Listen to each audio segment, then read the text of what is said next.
Okay. All right. I think that y'all can hear me now. I think we've got it worked out. Anyway, the joys of live streaming.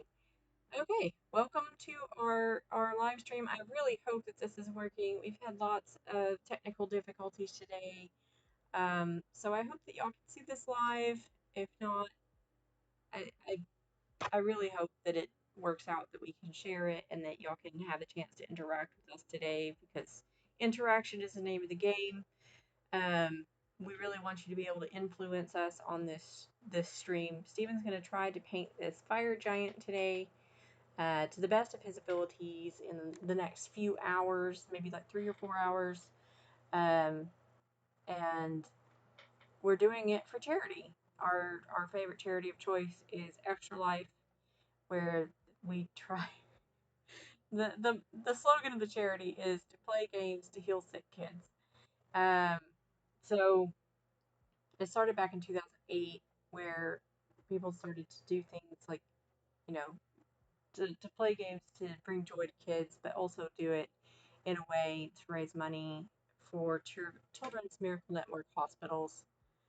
Um, and they've raised a lot of money, and all of it goes into their budget as um, undesignated funds, so they can use it for the things that they need the most. So, um, anyway, that's what we're doing today. We decided to have some fun. I hope that Steven's Mini does not turn out as good as he hopes it does, and that would mean that y'all get to uh, put in a lot of donations, and that you've sabotaged him quite a bit. So, anyway, I really hope someone out there can actually see this and can watch it. So, I'm not actually sure if it's working or not. We'll see. Anyway, if you have anything that you'd like to say, I think that we have chat available on Facebook. Um, but if not, I believe also our donations will be shown on screen with their message. So if you type in a message, it will show up. So anyway, I think Steven's gonna get started.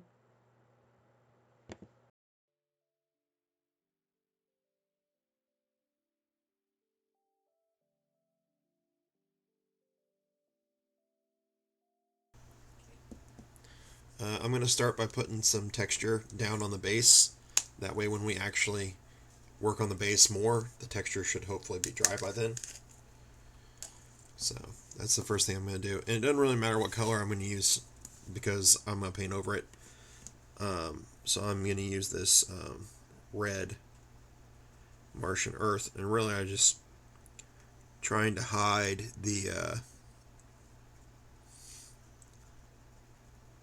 the fact that the cork is flat and that, you know, make it look a little bit more rocky. And I'm using a cheap brush for this, because this will destroy your brushes. And just going to get this down.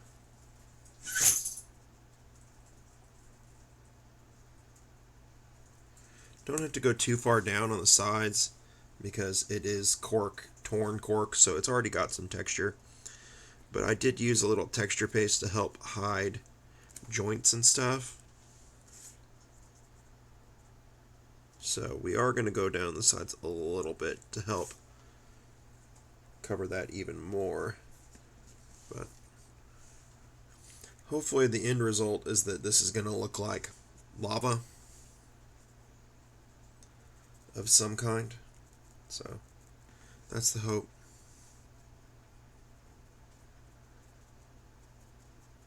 And we're just smacking this stuff down.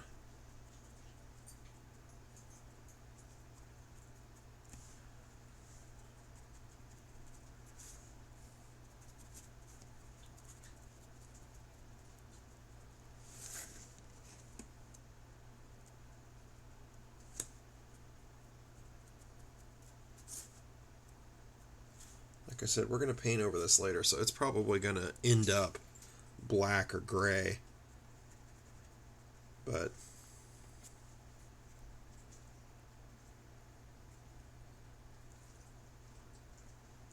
And what texture are you using? this is Soilworks Life on Mars texture paint. Um, Not sure who owns Soilworks. I think it's AK, but I could be wrong. Nah, it's scale 75. All right, just I've never noticed before, but it actually smells fairly strong. All right, so we got that done. We're gonna set that aside because you'll notice that one of our incentives is all about that base, where I have to start working on the base. So by doing this, I'm kind of ensuring that if someone does pay for that, I've already made a little bit of progress on it, and I can work a little bit more on it. So that's why I started with that. And then the next thing we're going to do is we're going to work on the inside of the cloak. So I'm going to start with golden brown. It's probably the only time I'm going to use this color. I feel like it has kind of a like buckskin, light tan leather kind of color to it. So it's going to go on the inside of the cloak here. Now, because this is bones, I can just flex that back a little bit so that I can get way down in there.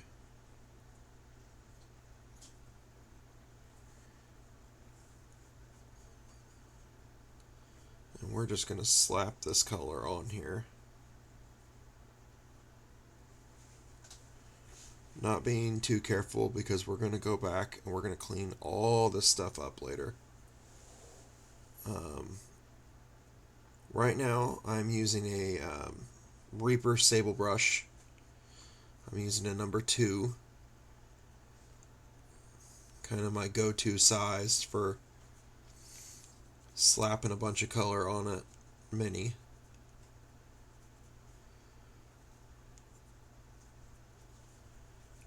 May need to do 2 coats of this, but we'll see. Alright, take my finger away from that and get this last little bit here. Get all up in these crevices on the edge of the cloak too.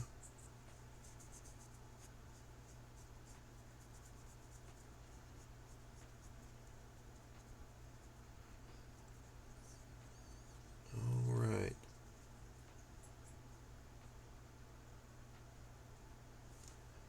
Kind of get the edge there a little bit. Alright. So we're at the stage of painting where we're just slapping colors down and we're trying to get some base coats started. This is kind of how I approach everything. Vortex are coming on, so there's going to be some shaking.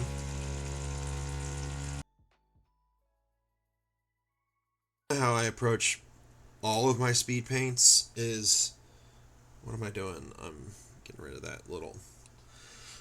Is I'm just try to slap down as many main colors as I can, as quickly as I can.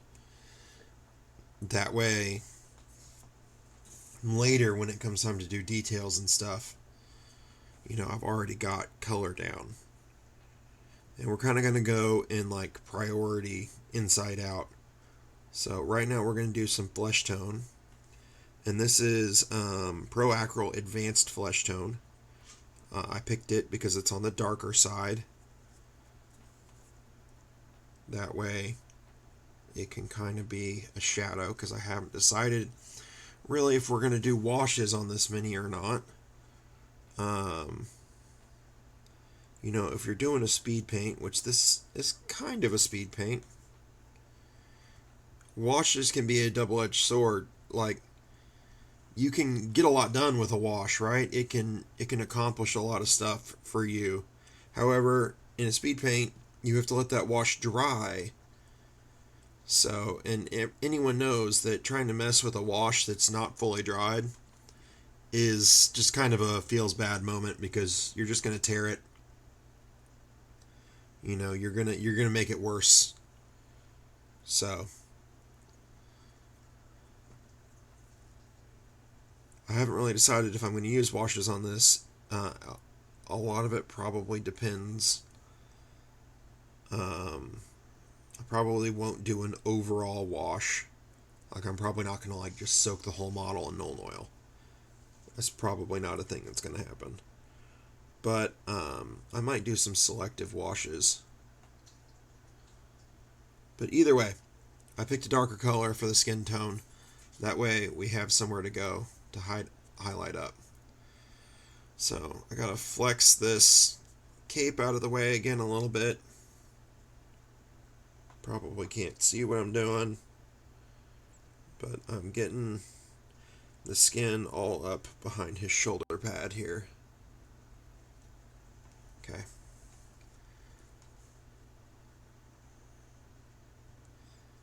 Most Reaper stuff already comes assembled, but in this case, the fact that it is very flexible is working in our favor. I could not have done this in sub-assemblies, but I can just lift and flex that cloak out of the way. Alright, we got one side of this monster done. Hand's starting to hurt from putting that pressure. You can see I've already started wearing some of this primer that I put down off. Priming bones is a controversial thing. I will say this: um, don't use a rattle can if you're going to prime bones. Use an airbrush because the propellant in a rattle can actually, I'm going to say the word melt, but it doesn't really melt. It just kind of makes it gummy. Is that how you would describe it, Kristen? Sure. She's busy. She's over there running the stream and trying to make sure things are actually working while I'm over here having the fun just painting a model.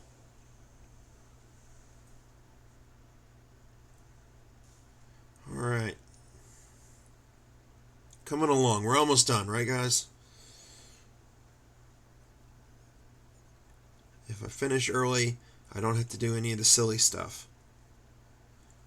That's not really the goal, though. The goal is to raise money for sick kids. So I'm here to do the silly stuff.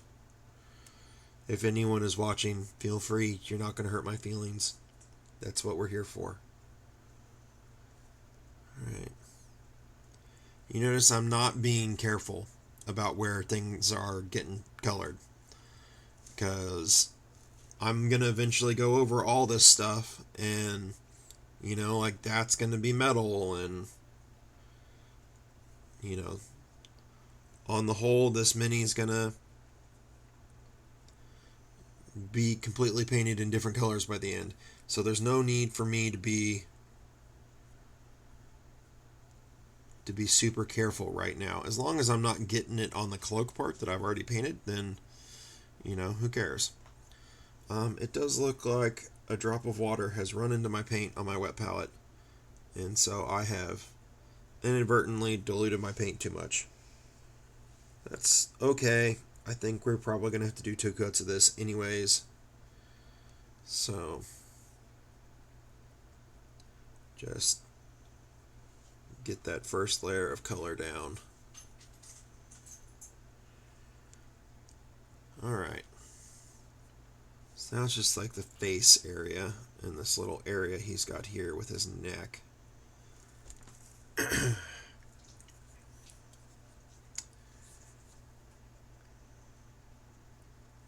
Alright, just got a little bit more paint in the palette.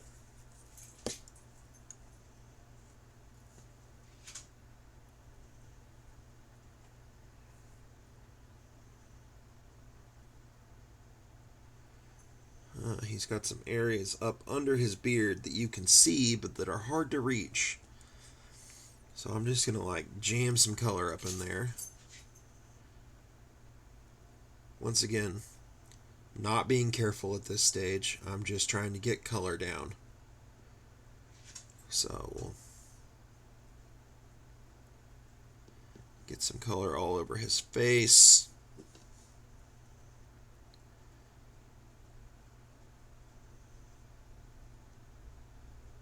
All right, I think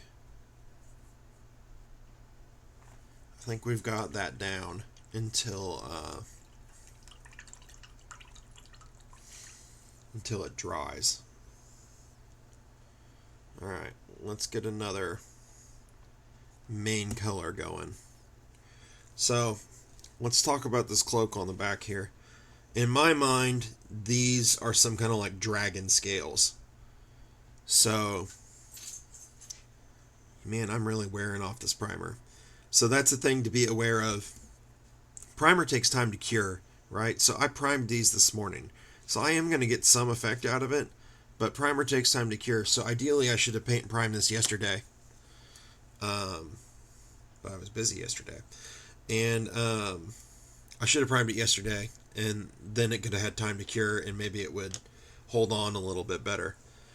Um, but you don't really need to prime bones in the first place. The primer here is just an added effect to try to help.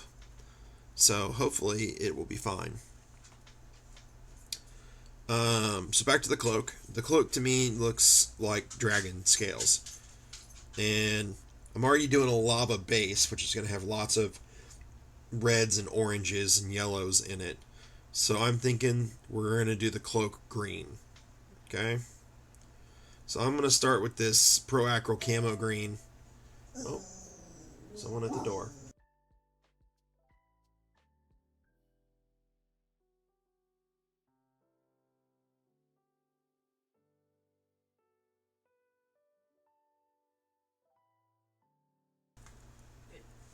Alright.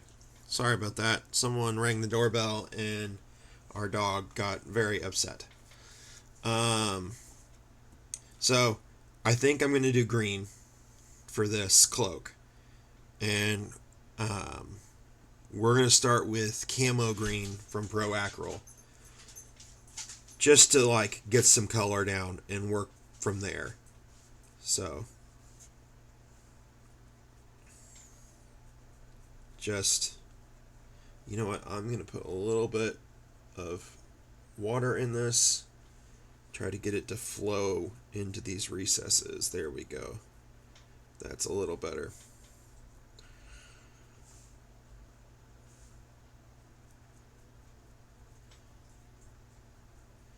So doesn't need to be too picky. I am using a ton of paint though, so I'm just going to go ahead and squeeze out some more. Here's a favorite thing of mine is if you have some old dropper bottles, or you can buy some new dropper bottles that are clean and empty, or if you win our auction for our favorite things raffle, sorry, raffle, not auction, you win our raffle for our favorite hobby tools, we have some empty bottles in there. Something I like to do with empty bottles is I typically have one that just has clean water in it. And the reason I do that is because it makes it real easy to measure the amount of water you're putting into your paint if you're watering your paint down. So for in this instance, I just put 1 drop of water in there. I'm going to mix it up on my wet palette, and then we will keep going. And I might even do a second drop of water. Nah, we're just going to keep going. I'm just going to keep going. It's all right if the paint is a little thicker here, because in an ideal world, I don't really want to have to do 2 coats. I know everyone says, Duncan Roads, 2 thin coats, but honestly, unless you're using a color that doesn't have good coverage, I'd rather just have to put 1 coat down. So, and there's a lot of paint brands out there these days that you don't really have to put 2 coats down. Do not roll backwards. He's got his leg put through your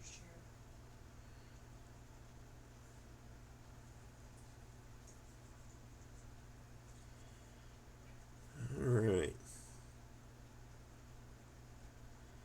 we'll neaten all the edges here up later. Let's just get this color down to the edge. Okay.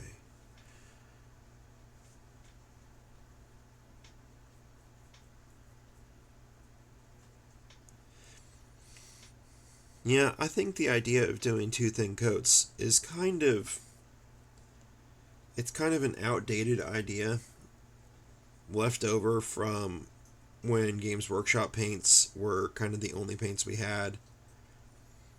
And Games Workshop paints in general are fairly thick. So, putting two thin coats of them down is kind of the better alternative to putting one coat straight out of the bottle down on them because they were so thick. Um, Nowadays, though, a lot of people use wet palettes, which, whether you want it or not, a wet palette is going to thin your paint down some naturally by itself. That's kind of part of the point of a wet palette. And if you don't want it, you shouldn't be using a wet palette. You should be using a well palette. Um, there's also a bunch of paint brands out there that are much thinner. Like Reaper paint is much thinner than Games Workshop paint, and so is Pro Acryl. But you don't really need to thin either of those paints down unless you're trying to get a specific effect. You can paint with those two paints right out of the bottle and, not have to worry about it being too thick. I mean, of course, if you like overload your brush and intentionally try to make it thick, you can make it thick. But in general, you can paint straight out of the bottle with those and not have any problems.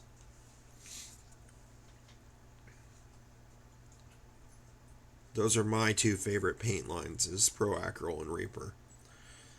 Um, Kind of a funny story. So, Kristen, my wife, for those who don't know, um, loves to paint just like I do, and she has a what's a diplomatic way of putting it? She has a unfortunate habit of carrying things off and setting them down wherever she finished using them. Um, and because she does not have a designated paint spot in the house like I do, she will put them in bags. She'll carry them up front in front of the TV when we paint in front of the TV. So a lot of my Reaper paints have just slowly kind of migrated away from my desk over the years. And I was curious to try a different paint line because I hadn't tried a different paint line in a long time. I started with Army Painter, then I moved to Reaper, and I asked for the Pro Acryl base set, I believe, for Christmas one year, and I got it. And an unintended but wonderful side effect of having that paint line has been that it is my paint line, and she does not carry my paints away much. She still likes my washes, and she'll come grab those and take those off. So perhaps a better solution would just be to buy two bottles of anything she wants. That way she can carry it off wherever she wants to.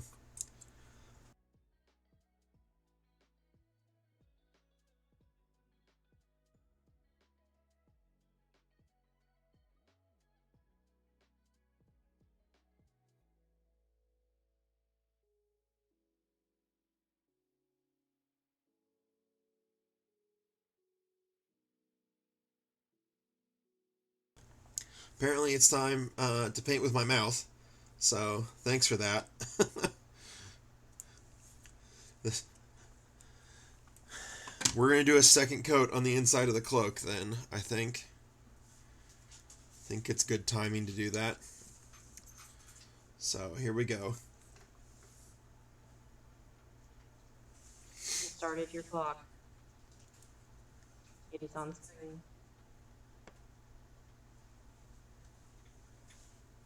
Can't really talk while I do this.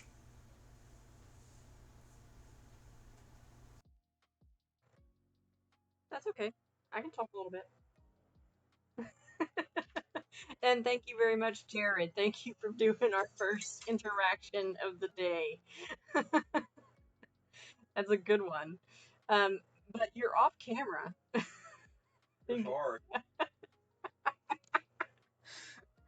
I mean, this is hard to appreciate on the stream camera.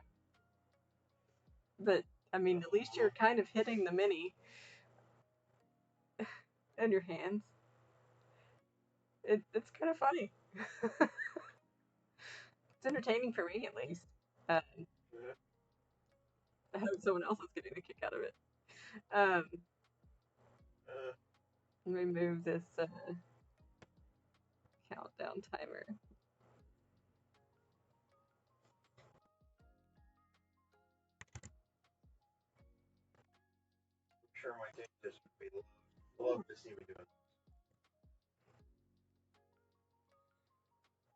Yeah. Yeah.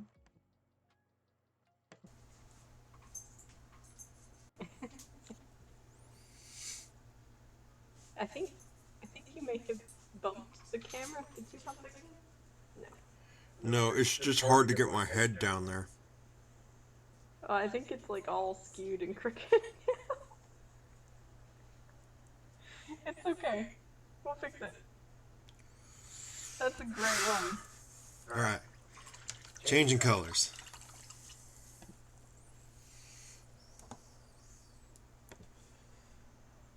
We're going to go back to skin tone. You're not even halfway done with your time. You gotta do it with your mouth now. Don't I am forget. doing it with my mouse. See, here's my other hand.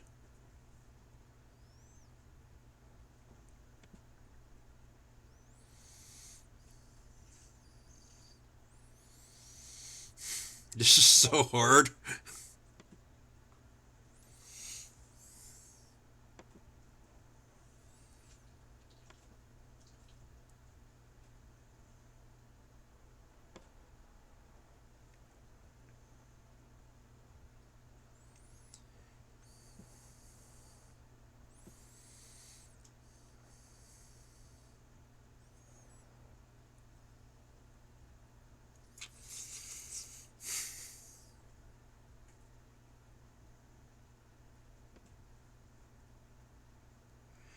Oh my god. I don't even know how you can make sounds. Jared Lopez says best $10 he sent since his 20s. Oh, Thanks, Jared. damn it. It's so hard because I keep hitting the back of the brush with my tongue.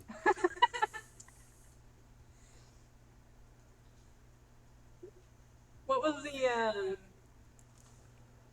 choice behind going for the skin? I just Well, it needed another coat. less talking, more painting. With your mouth. I mean, here's my hand. I'm doing it. I mean, we can see a little bit of your eyebrow. Oh.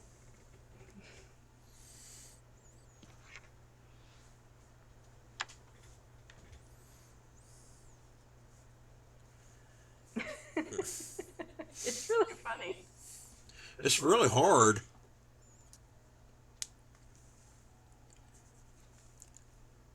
You're almost done. You're in your last 30 seconds.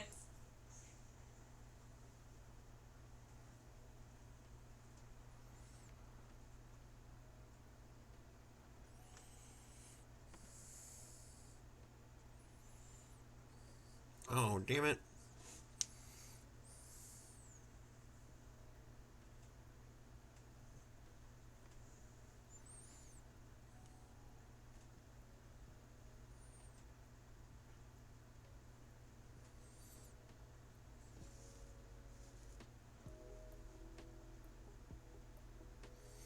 You're done. You're done. Oh, thank God. Putting bite marks in my brush. Ugh, gotta wash the taste of brush out of my mouth.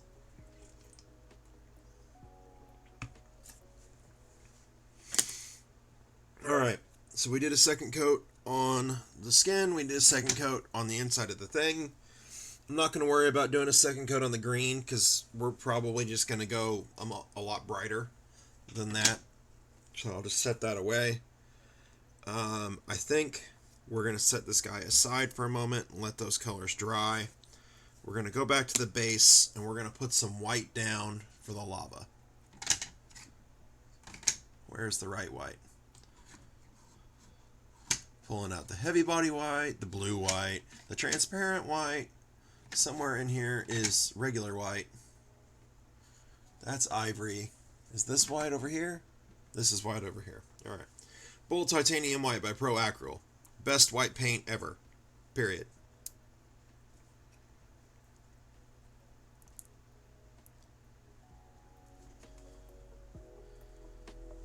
You just can't beat it. Like, there are plenty of companies that make decent whites, not Games Workshop, but plenty of other companies that make decent whites. But you just can't beat the Bull Titanium White. I mean, look, this is gray, right? And this is pretty watered down.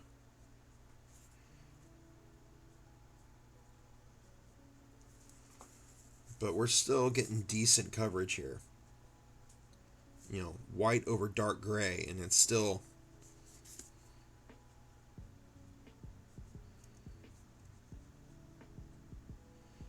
So this doesn't need to be perfect, because we're going to put a lot of layers of other colors over the top of this. But by putting the white down first, there's a little hair or something. There, we got that out. By putting the white down first, we're giving ourselves some ease for when we get to the, you know, yellows and oranges and whatnot.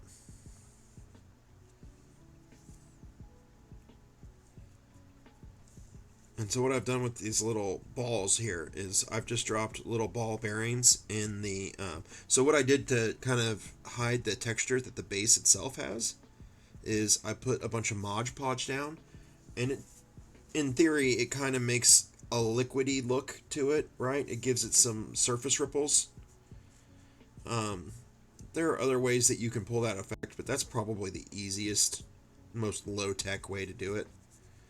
It's just to use some Mod Podge. And then I dropped these two tiny little ball bearings into it. And, you know, if everything works according to plan, kind of a little bit, it doesn't really matter. Then those should look like bubbles in the lava when all is said and done. Alright, so we got that white down, so we can set that aside and not worry about it. What did I do with the white? There's the white. Need a little bit more white, because we're going to base coat another thing white so that we can do a lava effect on it also, and that will be the sword.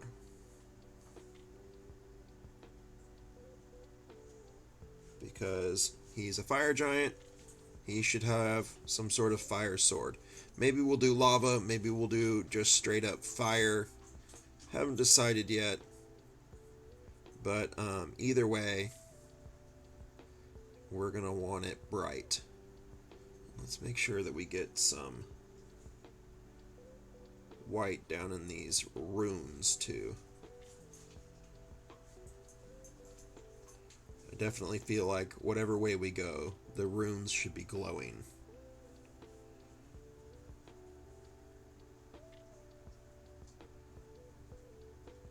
A lot of surface tension there. It's not wanting to go in the holes. Go in the hole! Alright. This is real professional painting here. You know, just slapping my paint all over the place. You see me splattering it all over the paper towel. But at the end of the day, what we're doing at this point in time is just trying to get paint on the Mini.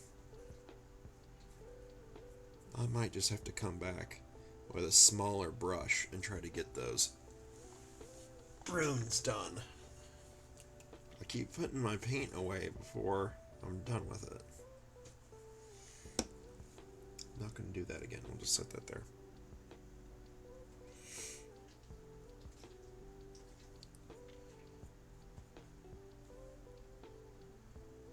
Alright.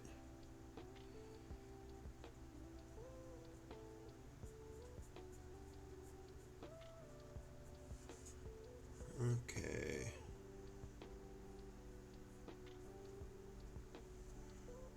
Alright, really water this white down. And we'll see if I can get it down in there.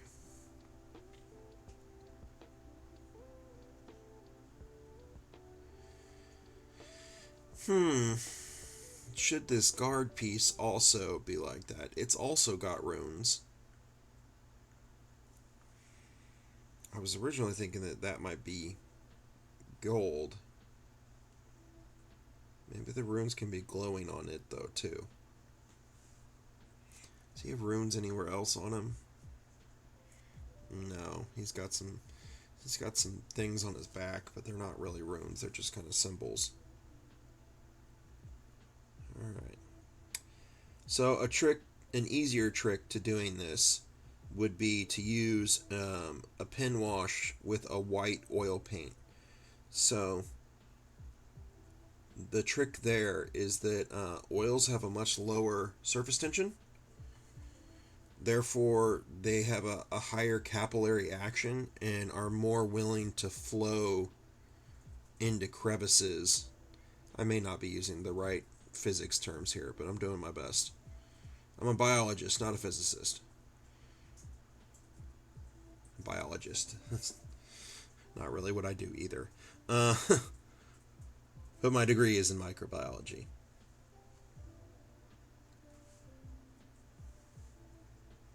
So, but you can use oil paints or oil washes and pen washes with oil paints are really good for this. And a lot of people only really think about using it with black, but you can do it with all kinds of colors. They make oil paint in every kind of color. So, if you wanted to do it with white, you could do it with white. You could do it with red. You could do it, whatever. It doesn't really work with metallics, but that's just what it is. Generally, people I don't know if they even really make true metallic oil paints. I don't know that that's a thing. Yep, got a little on the hand. And I can just not get it to go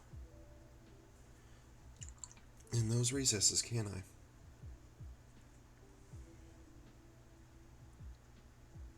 Alright. Well, I think what we're going to do is we're just going to let it dry, and then maybe we'll come back and try again.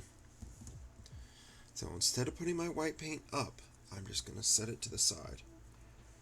Just hit a few areas here that didn't quite get good enough coverage. Like I said, it doesn't super matter. It doesn't really matter if your undercoat is 100% solid, in my opinion. Some people might disagree. They might feel like, your undercoat needs to be just as opaque as the color that's going over the top of it. But in my opinion, it's just got to be good enough to give you, a space to work on. Alright, so I think that's all I'm going to do on the base for now.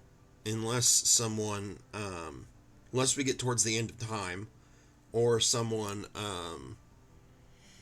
pays for the base, the all about that base interaction. So it's just going to set up there off to the side for the moment. And we're going to think about the rest of this guy. I'm all about so, let's think about this. What do we got here? Does he have any leather on him? Not really. We got more of that green up here in the front. And I guess I should paint the back side of that little tabard too. So we'll go ahead and do that. Flip him over here.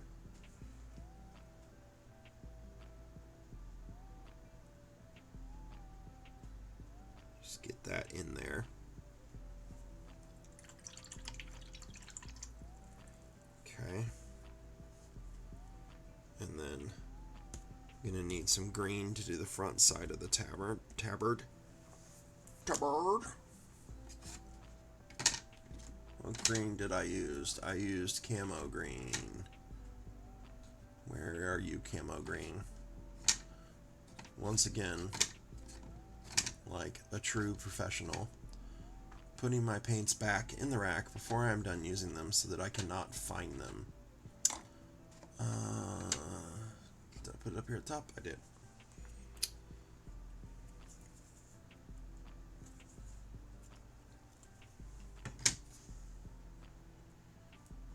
Where am I going to hold this? So this is an inevitable problem with speed painting. Is I've painted everything so fast. Everything is still wet. How do I hold the model? How do I work on my next layer? You know. And I have seen people bring hair dryers. I've even heard of someone using a heat gun, although I feel like that's like courting disaster right there. Using a heat gun for this. After all, I mean, this is a PVC mini, right? The paint may dry faster, but you also might just melt the mini.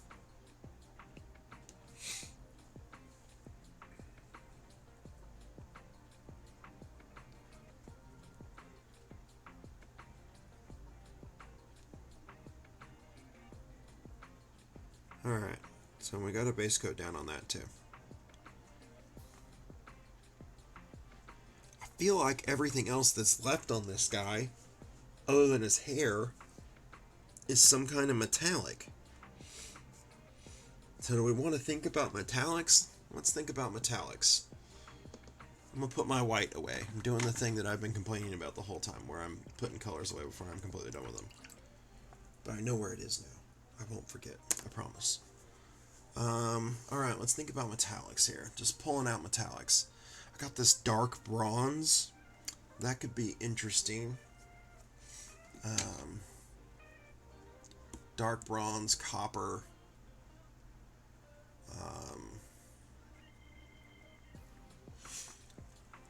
I've got this liquid gold by Vallejo. I haven't used that before. I've done some test stuff with it, but I've not actually painted anything with it before. I have to make sure I get a synthetic brush for that and not one of my nice brushes, because I believe that it's not water-based.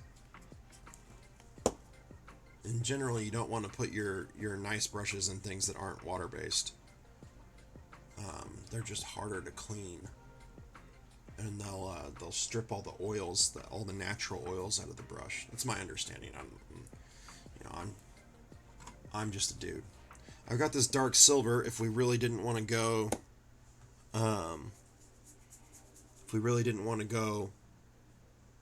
bronzy goldy, scientific terms there. I've got my standard Pro Acryl silver. I use that for pretty much everything that's silver. But then I've also got these Vallejo metal color silver. I also have aluminum. These are amazing. They look just like metal. The problem is that when you're not putting them through an airbrush, they are very thin, and they have a tendency to just go all over the place. So, he's got so much metal, I feel like we should do a little bit of each. So let's think about this. What would be bronze and gold, and what would be silver? Well, I feel like the guard should be, and the pommel should be some variety of gold bronze. I feel like maybe the main portions of the armor can be the steel colored, but that maybe we do things like this belt and the little dangly bits in the gold, and the shield will be silver, but we'll do the rim in bronze. So I cut the design that was on here off so that I would have a space to do some freehand. But I think maybe we will do the freehand over the top of silver. So if we're approaching this on the basis of maybe not doing washes, then we should start with our darkest colors. So that'll be the dark bronze for the gold, copper. I'm not sure how bright I'm going to take it. And then I need to decide if I'm going to use the Pro Acryl silvers, dark silver, and regular silver, or whether I'm going to use the Vallejo metal color ones. I've got steel and silver for them, which would be the two colors there. Is there anyone in the chat, Kristen? No. Which way do you vote? Vallejo metal color or Pro Acryl?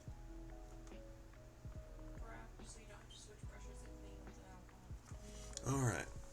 So we'll put those back. Kristen has voted Pro Acryl.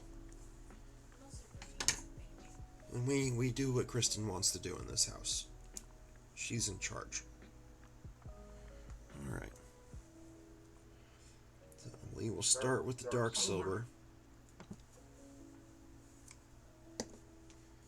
And where are we going to start? We're going to start... I guess we'll just start on his little back plates here.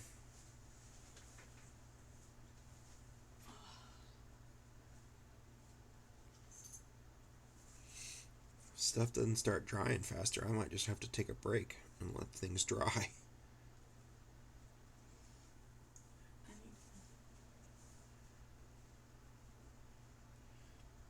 Haven't painted the hair yet, so I'm not going to worry about it.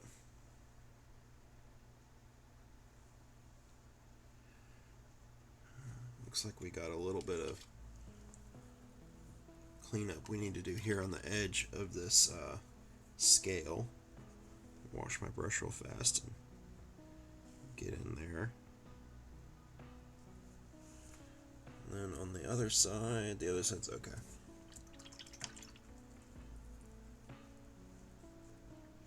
So we got his top bit. Let's get these shoulder plates here.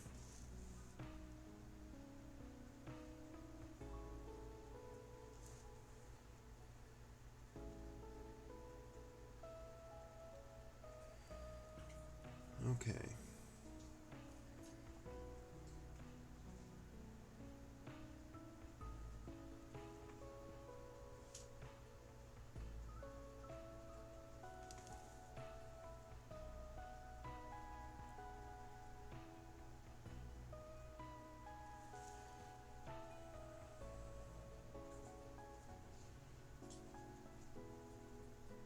I guess my coffee was a little strong this morning because I'm a little shaky.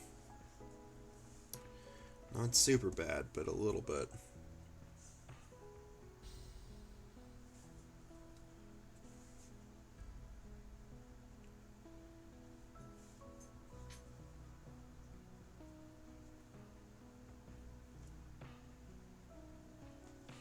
Got a little skin tone that's not dry up here on the pauldron.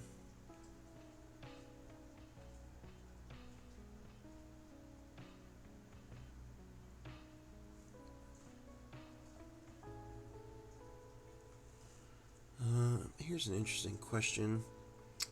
I think that these are chains.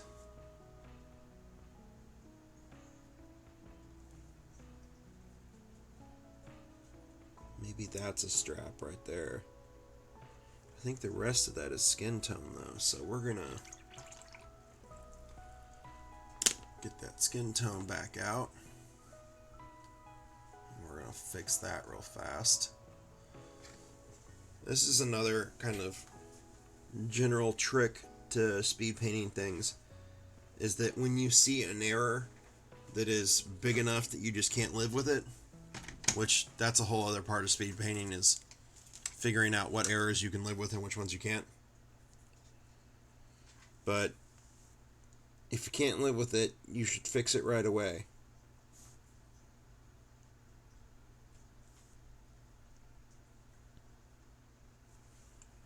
because otherwise there's a decent chance you will either forget about it and run out of time.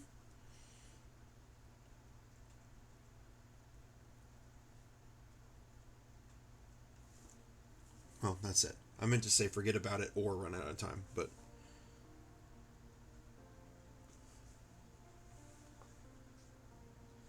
English is hard sometimes.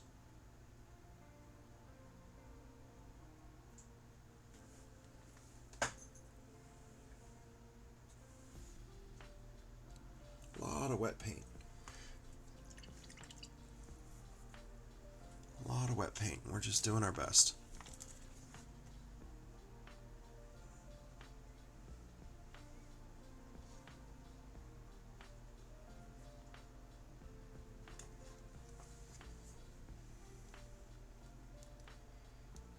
I think my phone has frozen.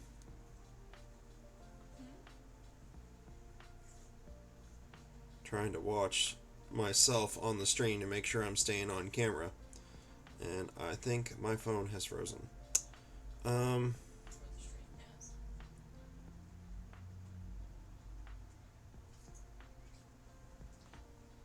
Where's the mini? it should be dead center. Yeah, it's sit there.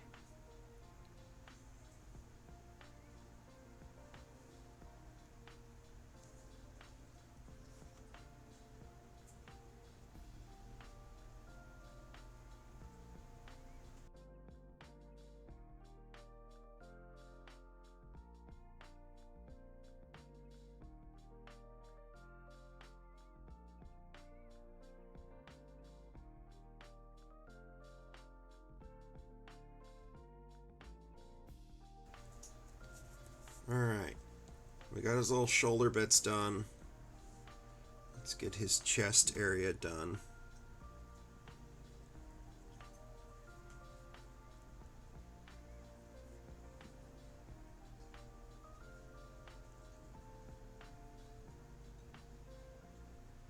You know, I kind of like the idea of him being in darker armor.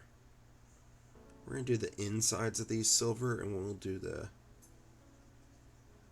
edges in the bronze. Yeah, I kind of like the idea of him being in darker armor. You know, there's gonna be a lot of this one will just do all gold, but this one will do the middle in silver. There's going to be a lot of like brightness from the dragon hide cloak and from the lava on the base. So I kind of feel like the armor can be brighter or darker. Sorry. We're gonna do this middle piece silver too, but we'll do that gold. And I think we'll do the inside of the belt silver. And then we'll do all the top bits in bronze. Oh, I just realized he's got a whole other cloak area back here, or dragon area back here. Okay. Well then, we're gonna have to try to get some coverage on that. So, it's getting very hard to figure out where to hold this mini.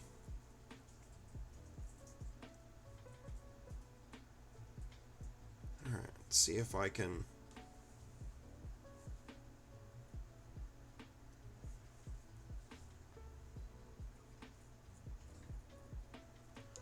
need more paint.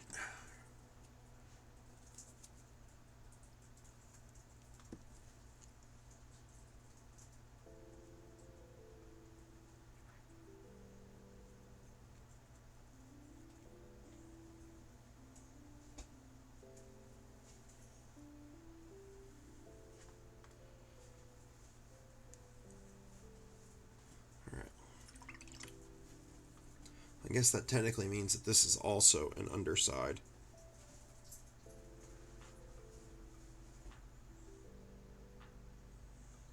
So we'll get that covered. Alright, we'll go back to metallics.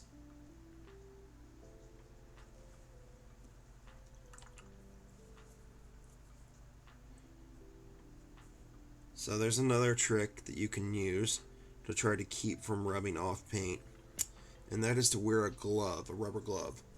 Um, that's not a thing that I ever do, but some people do it. Say rubber glove. I mean, latex or nitrile. I don't literally mean like big rubber dishwashing gloves. That would be it would be funny, but it would be awkward. I would say you could interact and donate some money, and I would go get some, but I don't actually think we have any in the house, so don't get your hopes up on that one.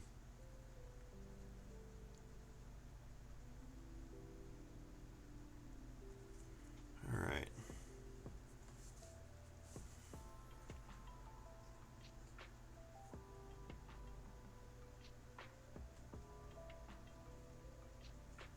This dark silver is so similar to this gray that I primed the mini in value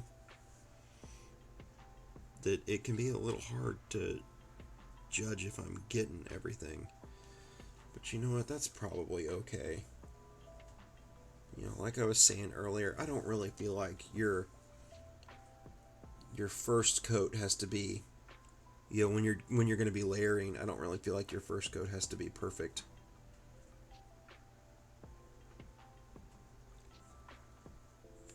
opacity or anything.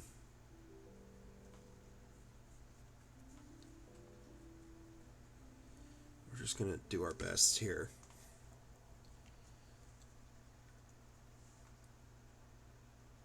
Oh, damn it. That's not the right color. That is green. This is what I want.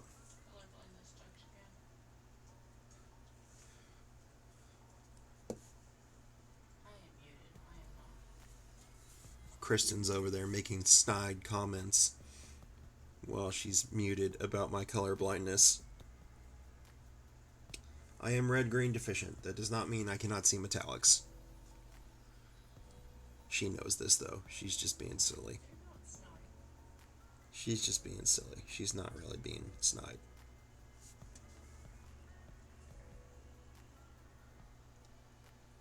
Alright.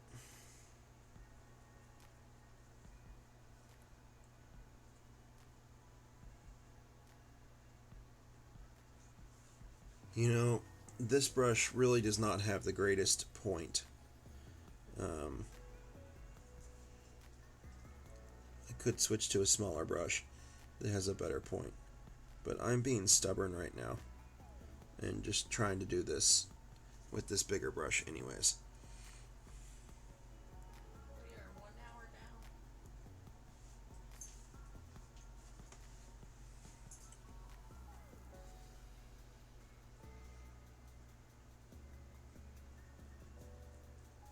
Alright, get that on there.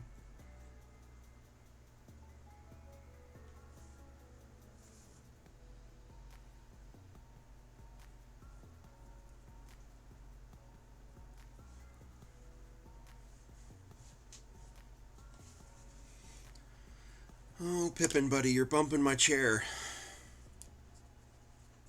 My, my elderly dog is laying down right behind my rolly chair, and he keeps stretching and bumping the back of my chair.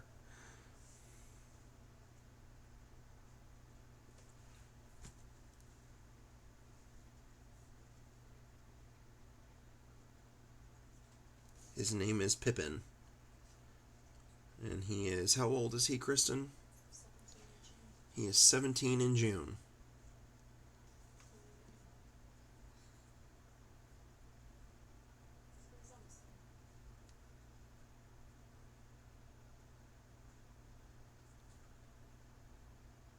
I never realized that, but his birthday is in the same month as ours.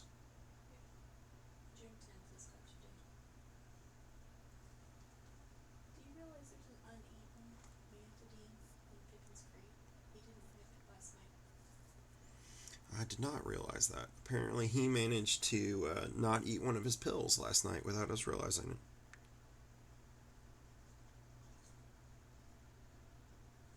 That's no good. Well, it's a good thing that the other dog didn't scavenge it up. Alright, we're doing pretty good. Got a lot of colors down.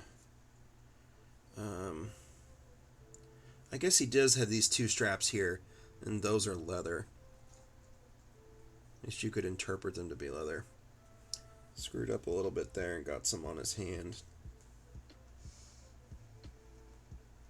Instead of fixing that right now, I'm going to finish doing this area. That way if I make another mistake, I can fix it at the same time.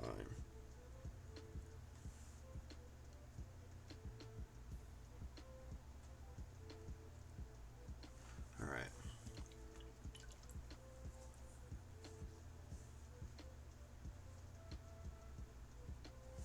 So much wet paint. Need you to dry paint.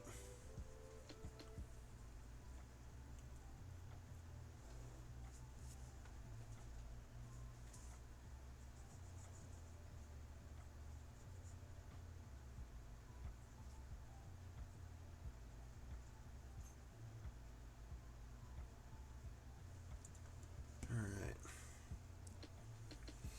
A little bit more silver. We're getting there. We're almost done with the silver. Working the back side of the shield here.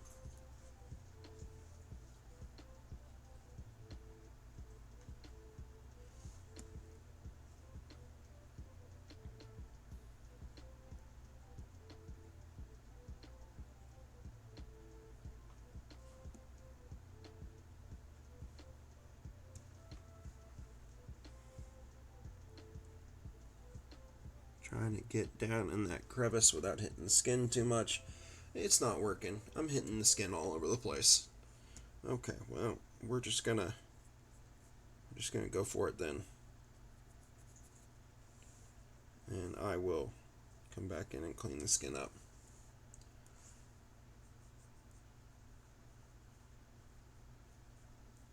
Paint the front side of the shield. Make sure we got the rim all the way around the shield.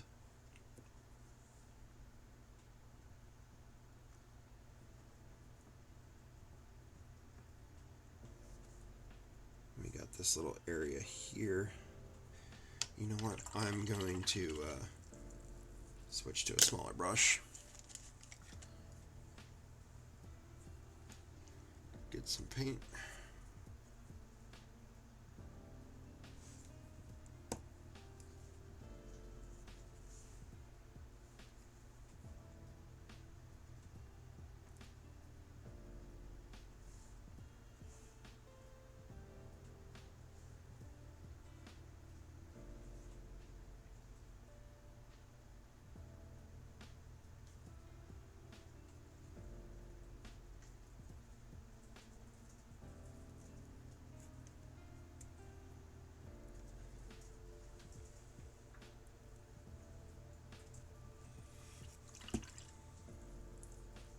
Alright.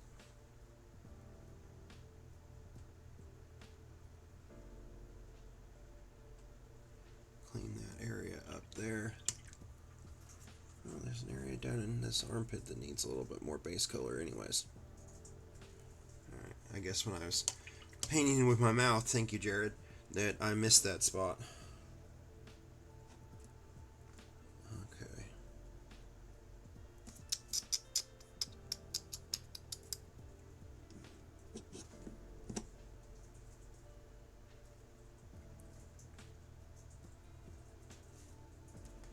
Alright, I feel like I got all that pretty good.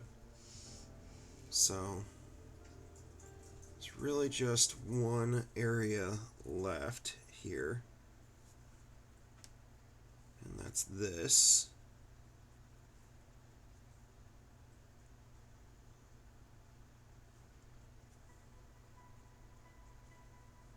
I think we'll probably do those square bits there. We'll probably do those in the bronze. But to start with, we're just going to get them, indiscriminate get the silver on the model.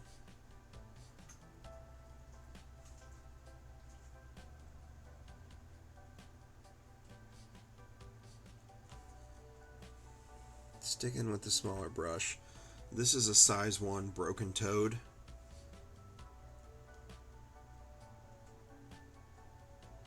Don't think they make broken toads anymore. Could be wrong.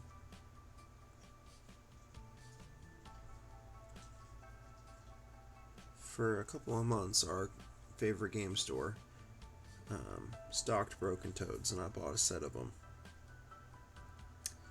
One of them I immediately ruined by painting something that I had previously superglued and had thought the superglue had dried. It had not, and I immediately ruined that brush.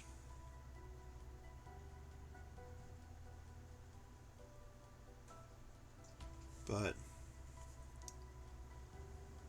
the other couple, I think it was a four set.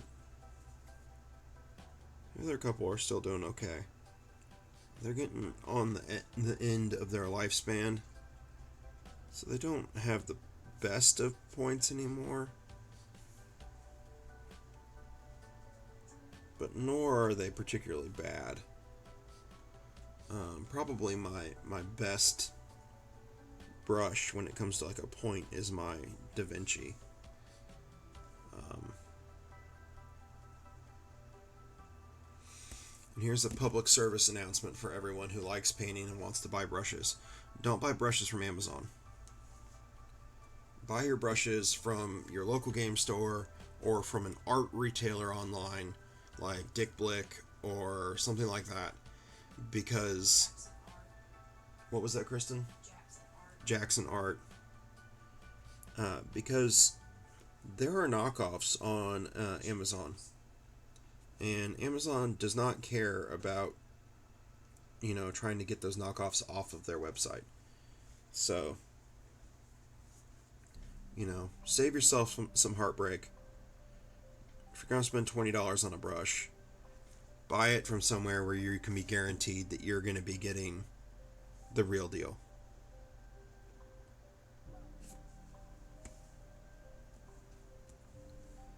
That being said, like having good brushes does help, but there's another way to paint with brushes, and by that, I mean you can use synthetic brushes, which are cheaper, and you just throw them away once they get bad.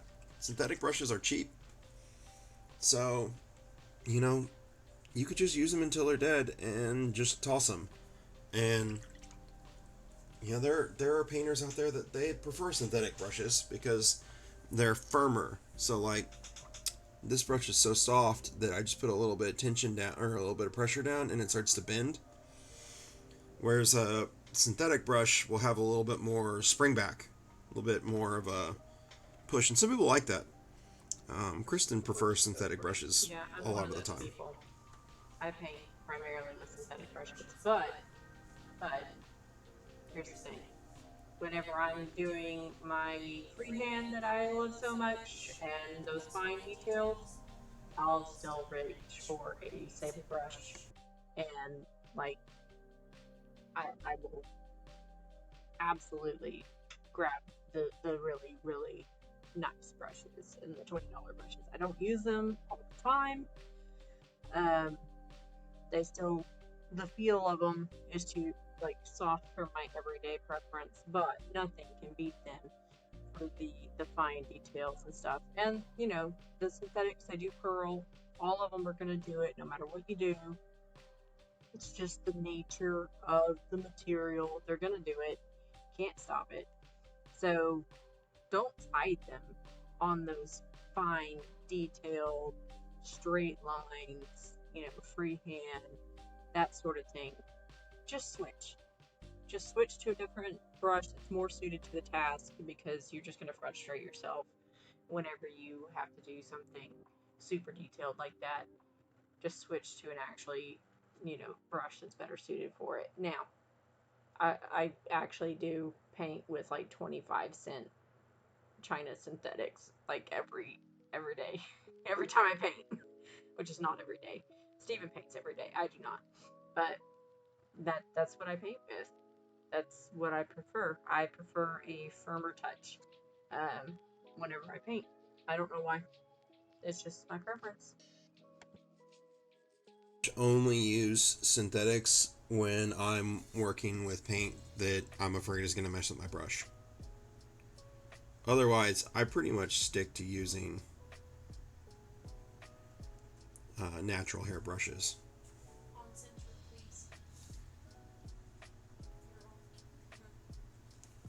I should be pretty close to the center.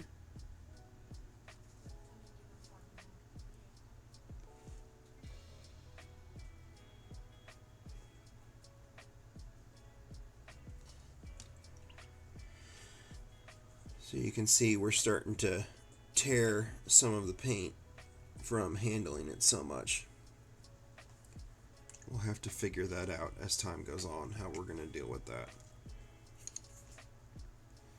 Alright, set him down. He stands pretty well on his own. And he's got these chains on his cloak back here. And I think that's the last thing to paint. So, let's find a good way to balance him here.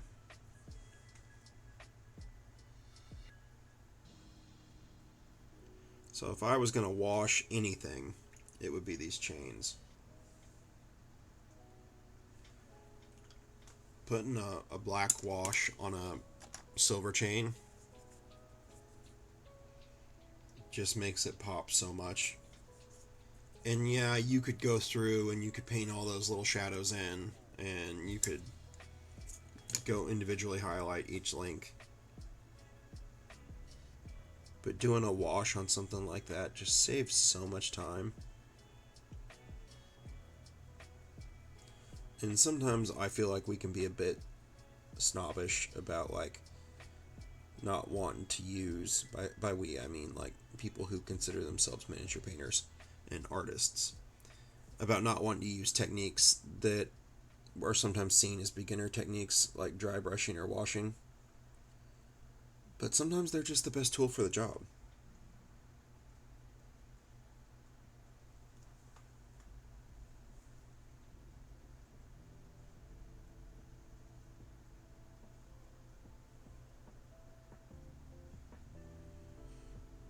Alright.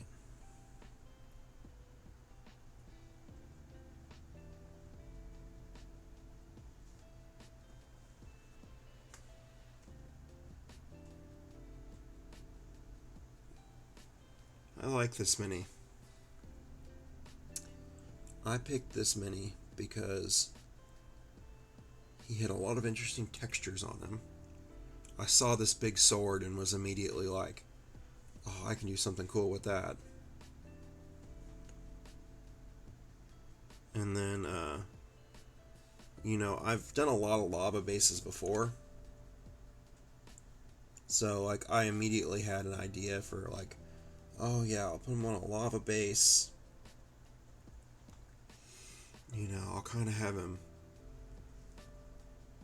leaning forward like he's getting ready to pound some poor adventurer who's, wandered into his domain.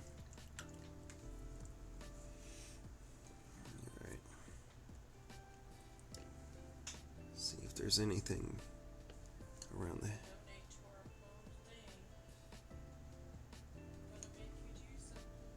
You're gonna donate? That hardly seems fair.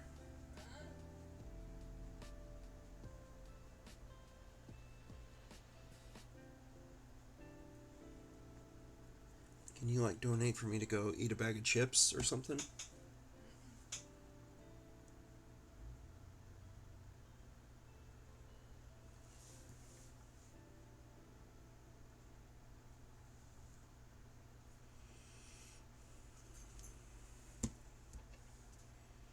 Alright. I think we might be done with the silver.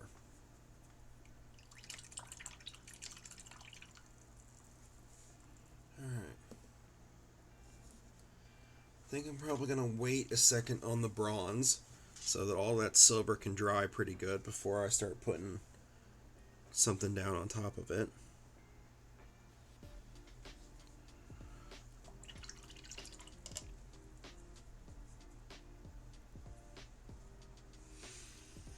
Hmm. So we have chains here on his tabard.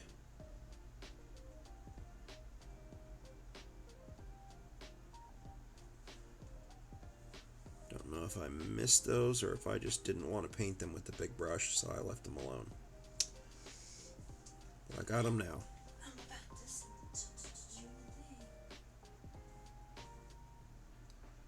Alright, what is our next step here? I think I will probably go back with that white and put that white back in those runes again.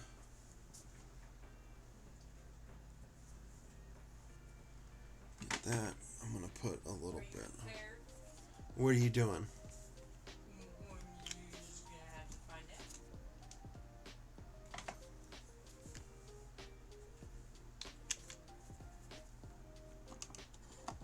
Then some white down. I'm just going to keep going until you do it.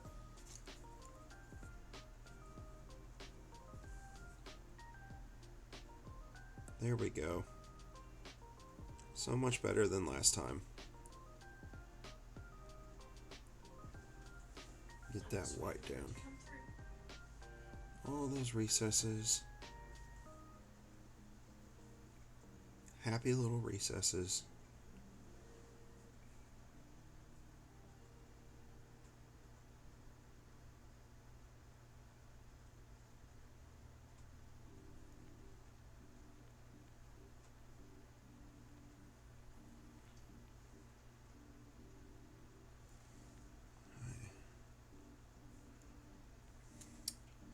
Really running out of places to hold.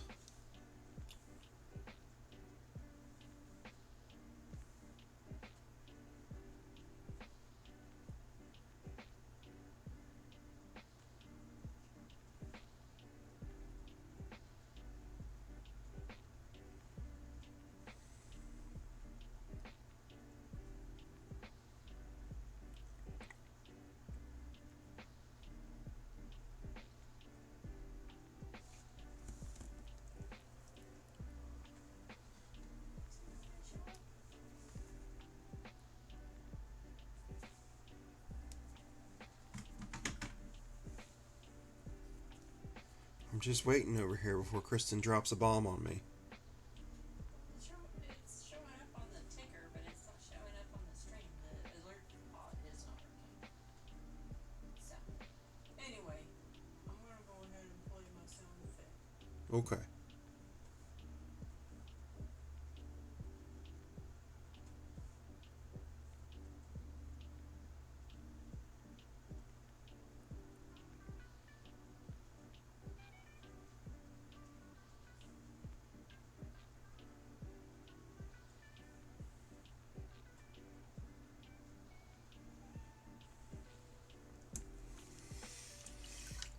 Alright.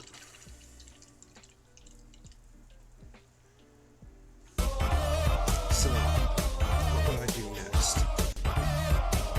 Stop. Hammer time.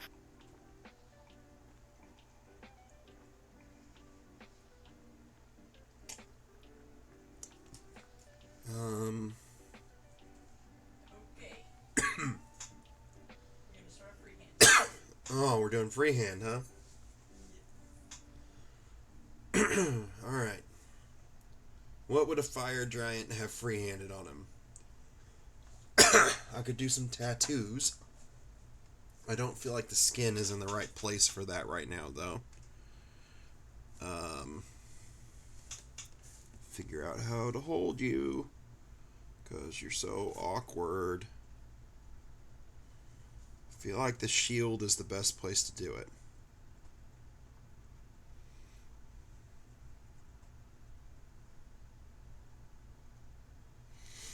We could do a fire. I could do a fire on the shield. What do you think about that, Kristen? Fire on the shield? Sure. All right. This white is too thin. I need a thicker white. You know, we're actually gonna go to the heavy-bodied white.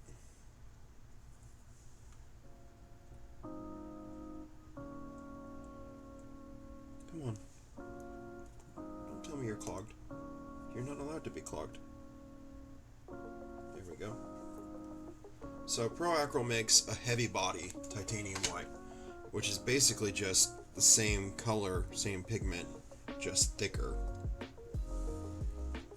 And the reason I'm switching to that right now is because it will have better coverage.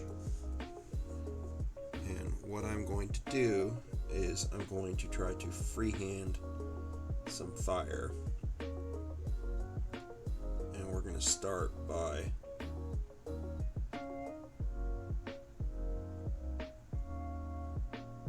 laying down some white.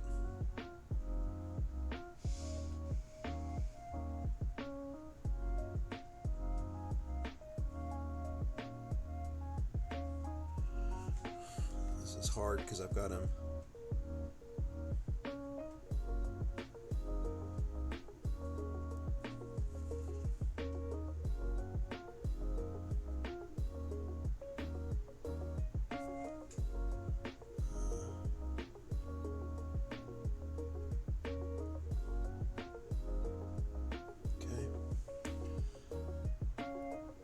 So I do have this central ridge here, so I am going to kind of rely on that.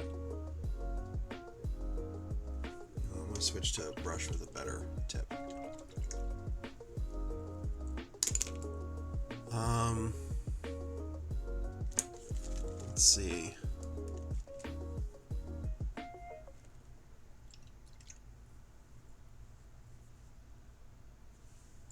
We're just going to go to my size 0 broken toad.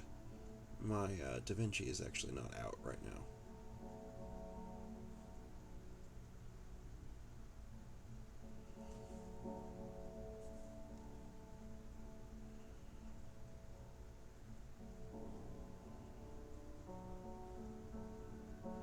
Maybe Kristen could talk for a bit while I'm doing this, since I'm concentrating.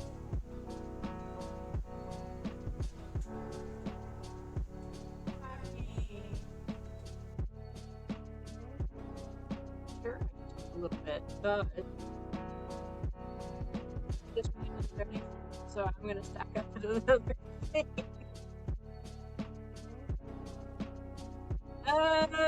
So we are going to do something a little new, little something, something interesting. Ah, cool. So we're gonna spin the color wheel. Okay. Because I want to try out my toys.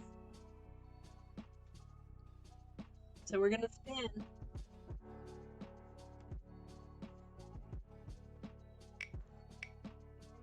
Goes.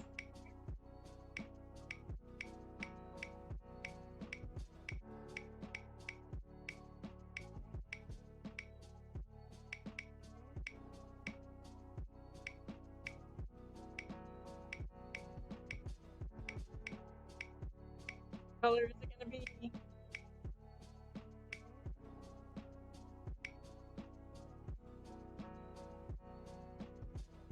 Switch to magenta, it says. Yeah, that's what it says. Switch to magenta. I suppose my freehand timer is still going. Can you It is. paint with all the colors of the wind? Can Oh, your freehand counter has stopped. Oh, thank gosh. Well, I started freehanding a fireball on his shield. mean, I think it actually looks okay so far. I'll come back to that at some point. All right, magenta. We're going to put magenta on him. Suppose it has to be magenta, and it can't be dark magenta. I mean, you're the one that picked these colors. Actually get the paint out. That would be helpful, right? Like fluorescent orange or something I like don't that. know. Someone can help you out by spinning the wheel, maybe. Gotta do But magenta. we gotta do 5 minutes with magenta first, and Streamlabs is being. Oh, where are you? There we go, magenta.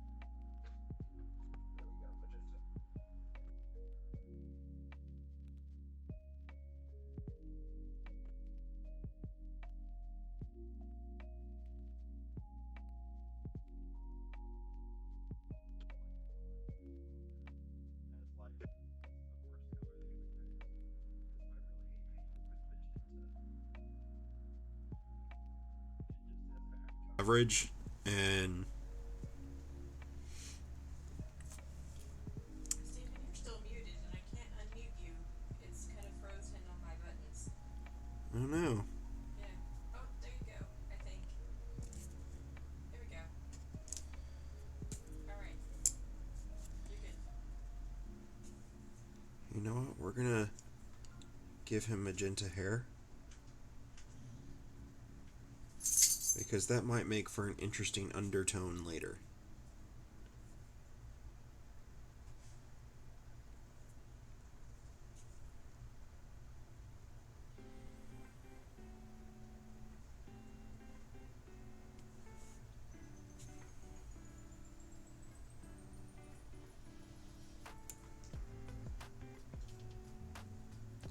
Perhaps this fire giant is actually a fire giant female and wants people to know it despite their physique.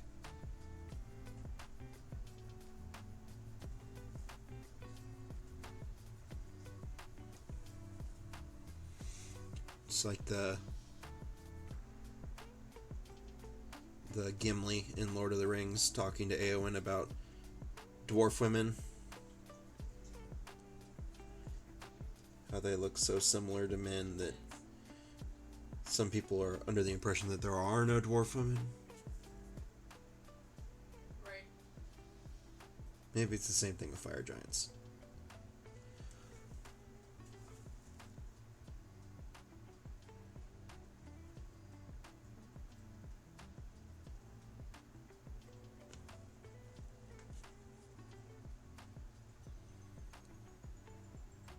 Maybe that's why she's angry.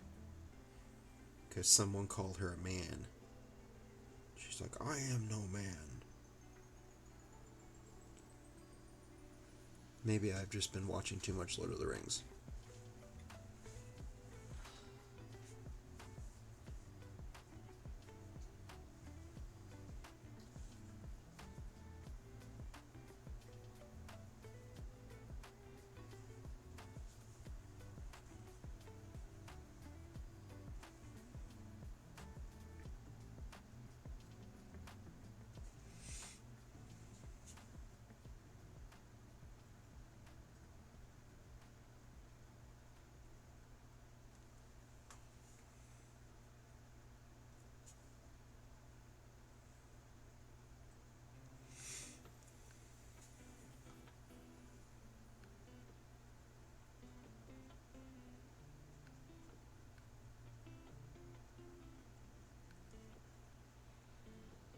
You know, I'm actually getting pretty good coverage. I was complaining about not getting good coverage, but I'm actually. Krill, and I think it has white in it. Well, but I've used this before and not had good coverage with it, and now I'm wondering maybe I was just thinning it down too much.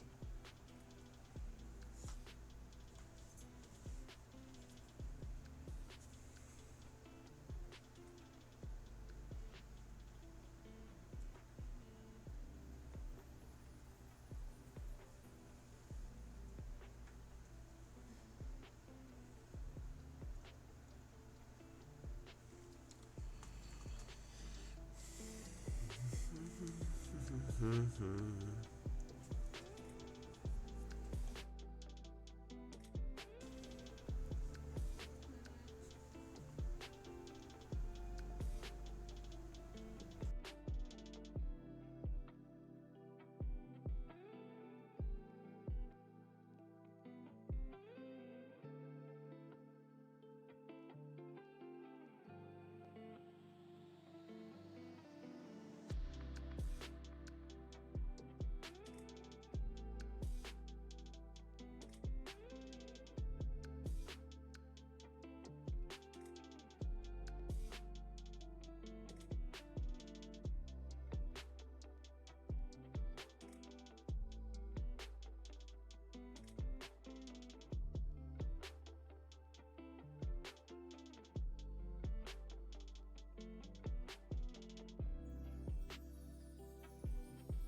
glad to be done in magenta now?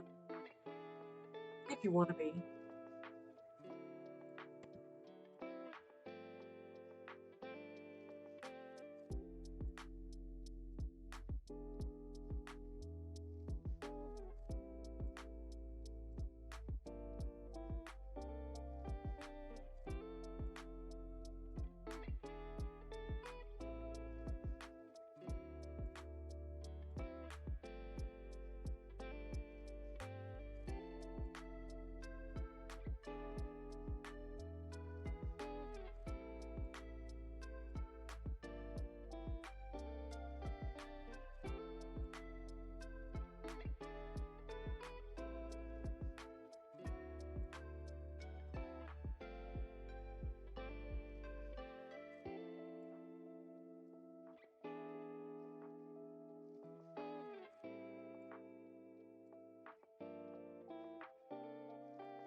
so we're making decent progress here. We're about an hour and a half in, almost 2 hours in.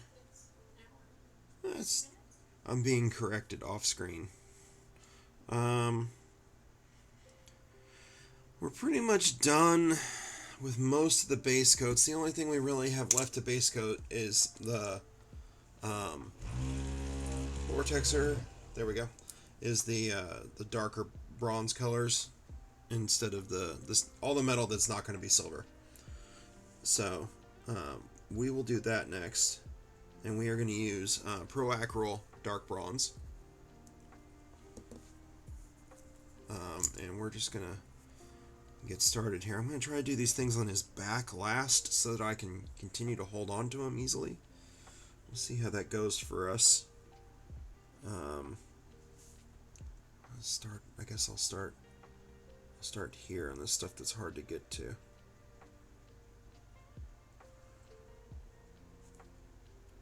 Anybody have any questions about the stuff that I've done so far? Some of my choices have not been decided by me, but rather by donations. And I've already had to paint with my mouth, with the brush in my mouth, once today. So that was difficult. But it's all for charity, so I can't be mad. Plus, I volunteered to do this, so.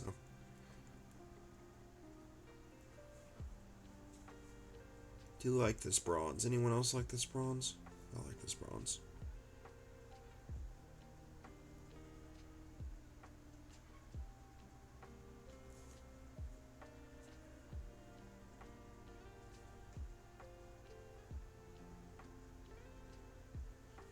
So the plan is to do like all of the edging type stuff in bronze.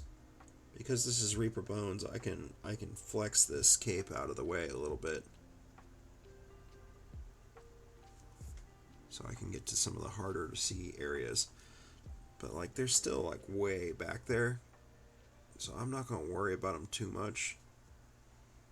Just enough that if you catch it out of the corner of your eye when you're looking at the menu, you can't see it. Alright, and we'll do this big piece here.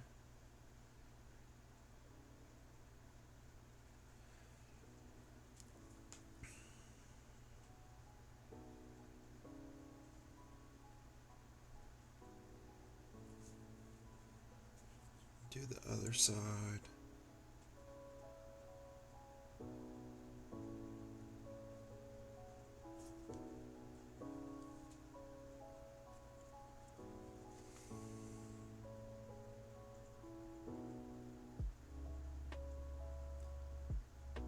Oh, did I just get some on his beard? I did get some on his magenta beard.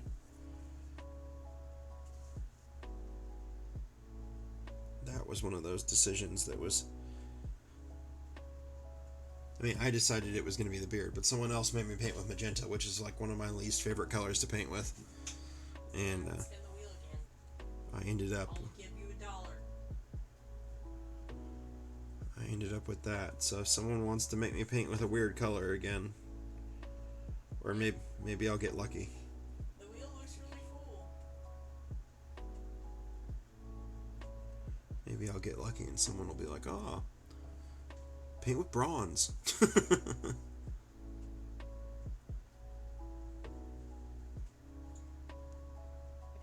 remembering correctly, bronze is not an option on the wheel. It might not be. No, It is not. you pick the colors for the wheel, and it is not on there. I picked colors without having a fully formed plan of what I was going to do with this mini. We got a little spot there where we got metallics on the skin. Let's go back in and fix that up. A little bit of metallic on the skin I'm not super worried about because I am going to either do a wash or a line or something. So like if it's just a tiny bit, it'll get covered up when I do that step. But we can't have too much because there's only so much that I can cover up.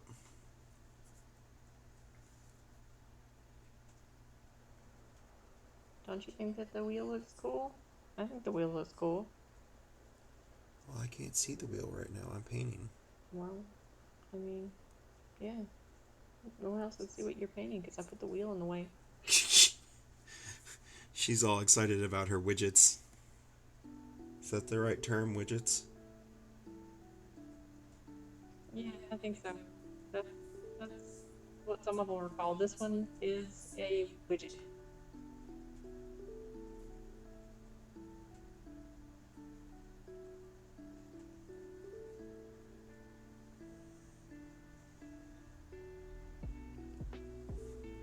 All right.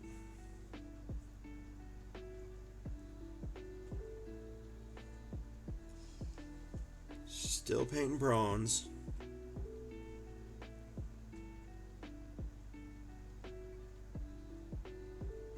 He's got lots of little ornamentation bits. I also said I was going to paint this belt bronze. I think I'm going to keep the recesses silver, but I'm going to paint these raised bits bronze.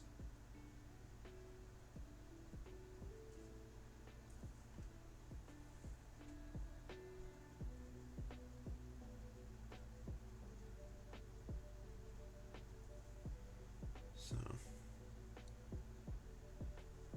get that moisture off my brush.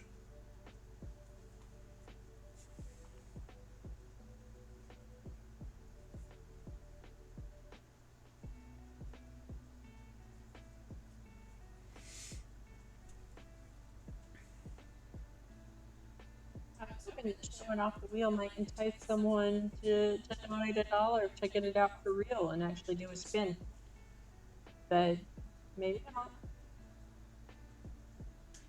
Maybe There, not. there are other things you could make me do. Oh yeah, there's the whole menu there. You just donate your selected amount. We also have other incentives that we could talk about for a little bit. But you don't have to choose one of those. Today's interactions are just put in the amount, click donate, and you can type in a message if you want. I think it should show on screen. I haven't seen to make sure that they do. Uh, but I mean, one of mine didn't even show up. I just know that I did it. So hopefully yours are coming through. But I get emails of all the donations too. So I haven't seen any extra ones come through that have not shown up, except for my own. But anyway, yeah, you send through your dollar amount that corresponds to the chart, and Stephen will do what you tell him to do in real time. And I'll put a little timer up, and he'll do it for at least the time you say. So that's how that works. But we also have some commission painting slots open. We added a new one the other day for a lesser cost tier. And we also have some raffles going on. I'm not sure how long we'll keep those up, but chances are good right now. So if you want to participate in any of those, you are welcome to choose those incentives as well. But you don't have to. If you would like to donate just to donate, you can also do that. It's a really good cause. Like I said, Extra Life donates 100% of the funds to Children's Miracle Network hospitals. Ours is the one local to us, which is Texas Children's Hospital in Houston, Texas.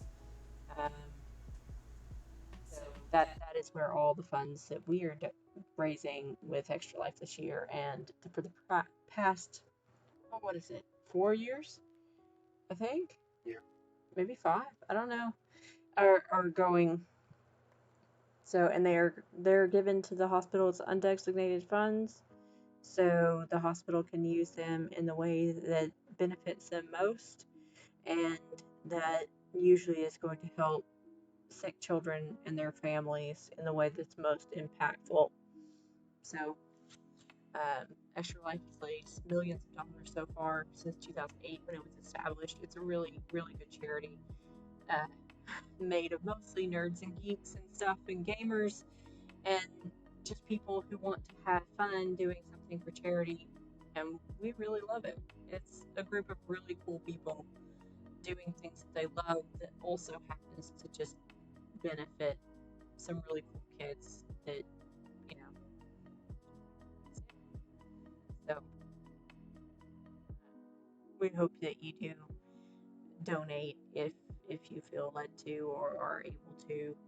So plus feel might be fun to see Steven struggle a little bit on this mini. I think he's had too easy of a time today. I wanted to see this mini turn out possibly worse than he wanted. So um, I, I mean, yes, we are going to raffle off this mini as well. So if you do like it and the way it turns out, you can possibly get it for yourself. It is one of our raffle prices and options. So let's see, what else we got? We've got our favorite hobby things. Let me see, I have a picture of that. I can put it on the screen. We also have items for that that we have physically with us that Stephen could talk about. And I can put a picture on it over Stephen's lovely work right now. A picture of what we've got here. So we've got a carrying case and some sanding sticks, some brushes, dry brushes, epoxy sculpt, empty um, empty bottles, pets, silly putty, hobby holder, silicone brush thingy. Yeah, that's the kind of thing that are our favorite things. And we take that little case, it can hold 30 paints. We take them to us like every Monday when we go to paint jam. So that's something that we really, really, really like. Like I said, it's supposed to be some of our favorite things that we just tools that we really like and things that we really like. Not necessarily paints, not necessarily models, but just the stuff. Just the stuff. And another thing that we're doing that was donated to us by a good friend that we've gotten to know through Paint Jam and things like that, through our game store. This is from Mothman Miniatures on Instagram. He has donated and painted this Angron that I have on screen now that you could possibly donate for a raffle ticket.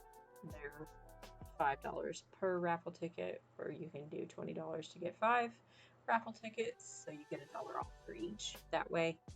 And you know, try to win this Angron that he painted, which I think is a great deal. So anyway, those are a couple that we have going on. And of course, this mini that we're painting right now is going to be one of them. And then we have possibly the big one is a commission slot that we're doing is most wide open commission slot.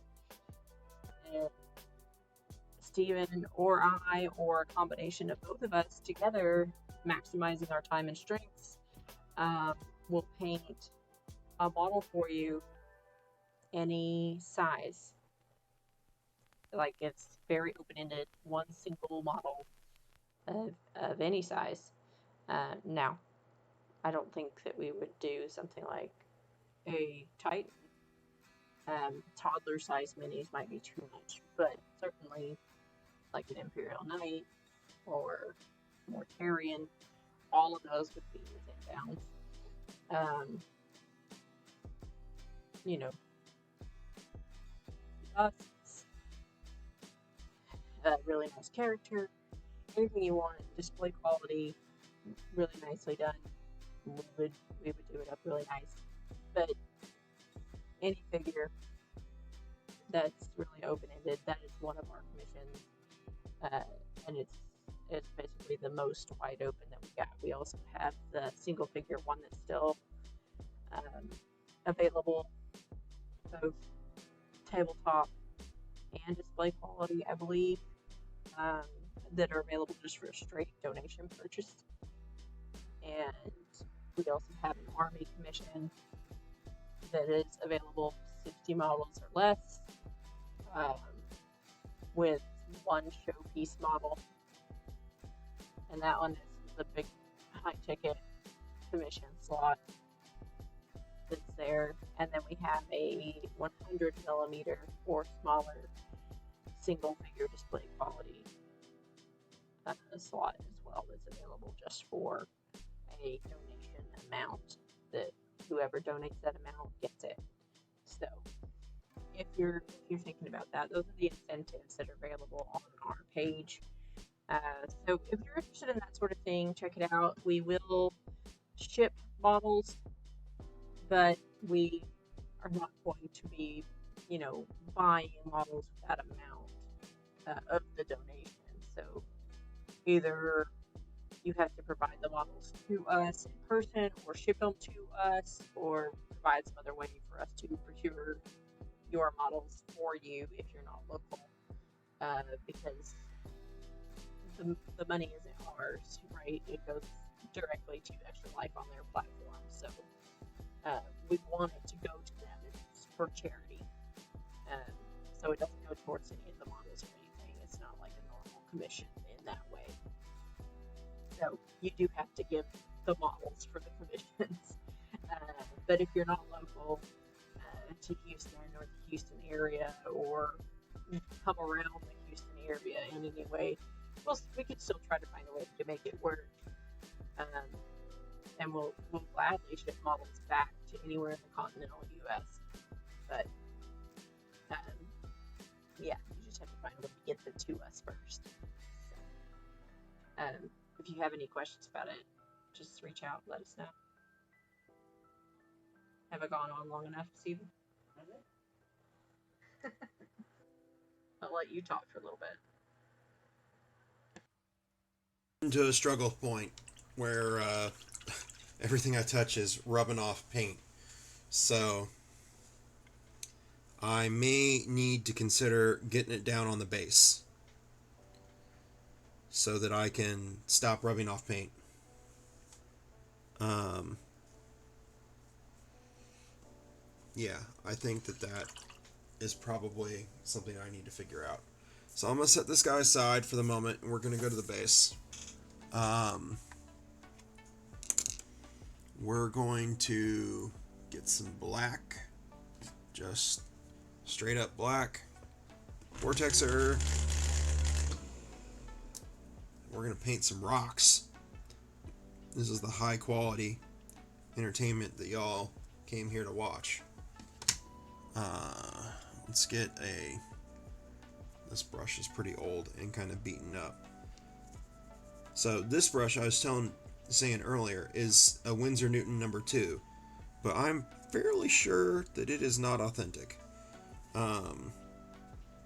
It was bought on Amazon, and either it's like a massive failure of quality control, or it's not real. I'm kind of inclined to think it's not real because we did some research.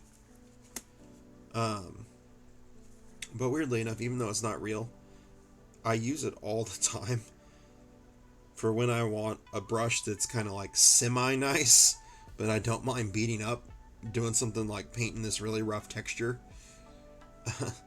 So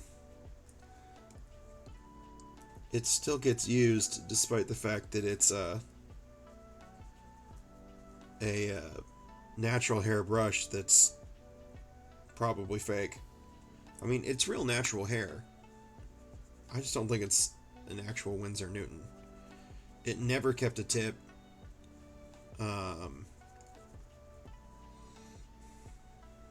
Yeah.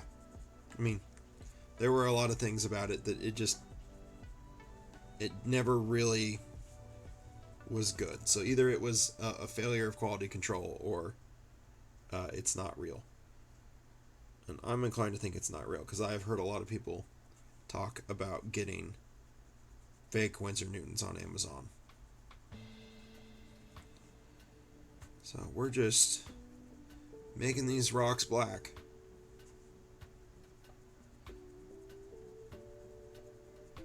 And I'm going fairly fast here.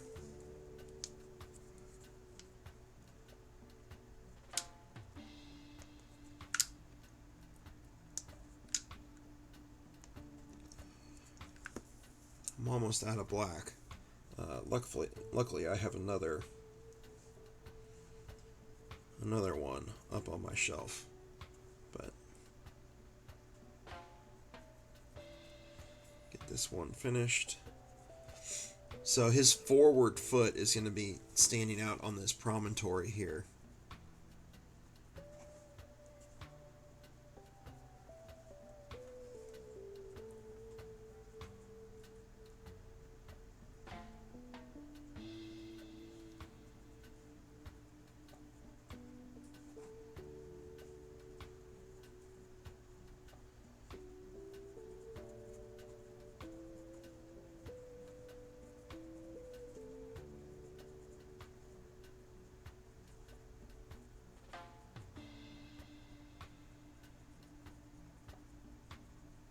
I've done quite a few lava bases in the past, kind of following similar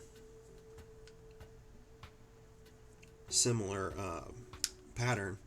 And last year for Extra Life, we did I painted up a Grey Knight Combat Patrol, and I followed pretty much the same pattern, but instead of doing lava, I made the base look like it was covered in blood, and I threw a bunch of skulls and stuff down on it, so it was like the Grey Knights were on a demon world. I thought that turned out really well. Those are some of my favorite bases that I've done. Alright. We have painted the rocks black. Bam. Look at us.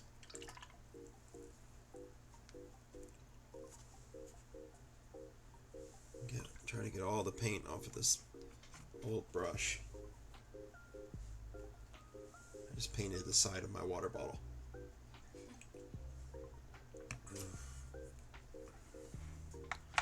Alright.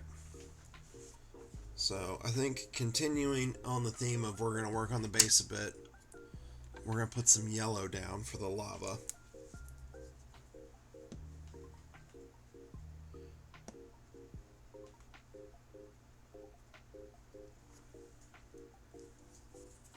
And I should vortex this first.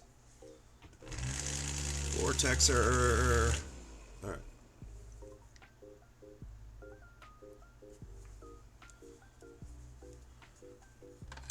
I'm not going to do like all of the base work now.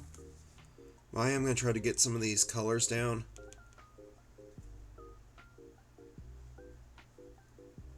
So that I don't have to stretch so much to get the base colors done on this after I glue the guy down. Because I am getting tired of pulling paint off with my fingers. You can see my fingers are already like...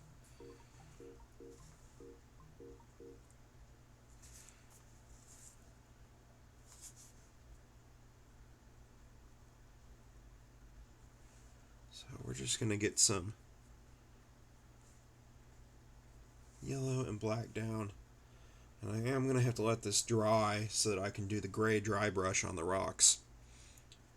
Because I will not be able to do that after I've gotten him glued down. His cloak just covers too much stuff.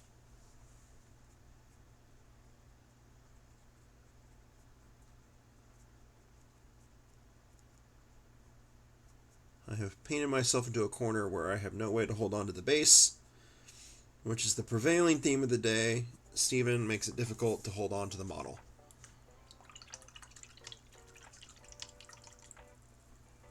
Alright, it's already looking a little bit more lava-y, just being yellow and black instead of white and red. Um, let's think. I gotta let that dry. All the bronze is dry in here. Did I get all the bronze done? I had talked about doing these little squares in bronze. Yeah, I think I still want to do that. So I need some more bronze.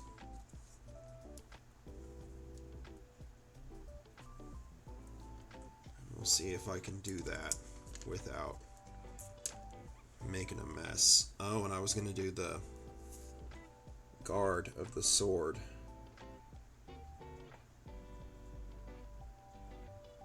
Well, see, this is nice. He stands up on his own right there. If only I could just leave him like that. And this would be a terrible time for someone to buy the move the mini, not the brush.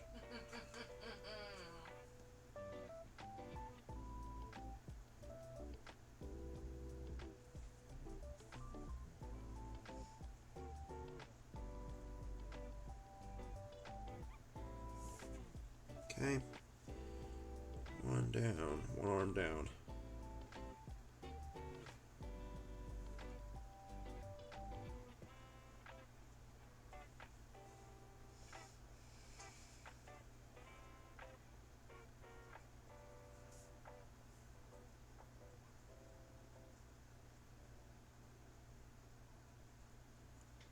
Okay, moving along.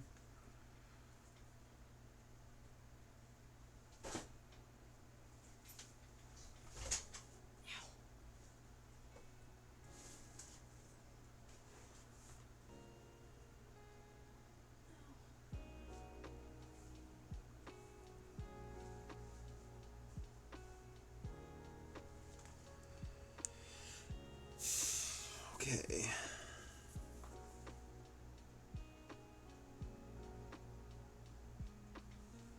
Alright. See what the best way to hold this guy is right now. See him rubbing paint off right there.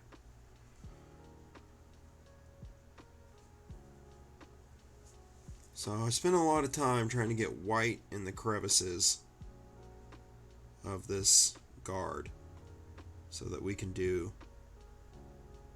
like a glowing effect on these runes. So gonna really try not to get paint in those runes. After trying very hard to get paint in them, I am now going to try very hard not to get paint on them. Such is the way of mini painting.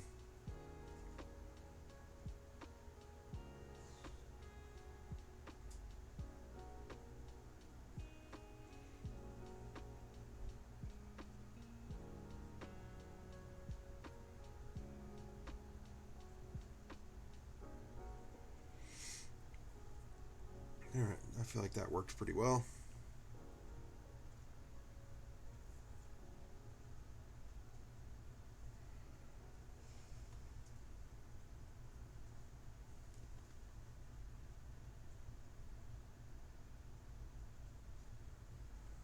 Alright. Moving around the mini to the other side. Hoping I'm not rubbing paint off.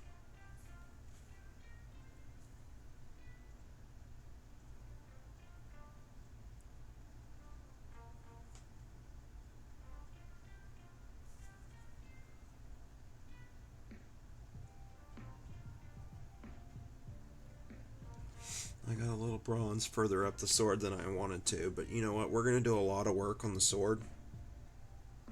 So that's all going to get cleaned up.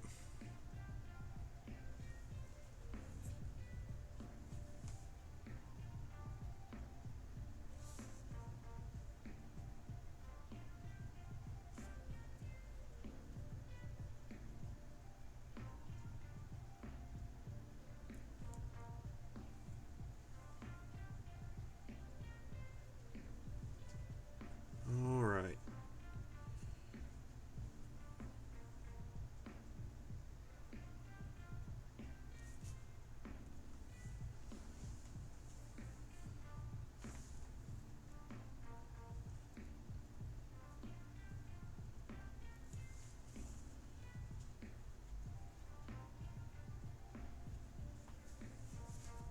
I think that turned out pretty good. You can still see all those runes.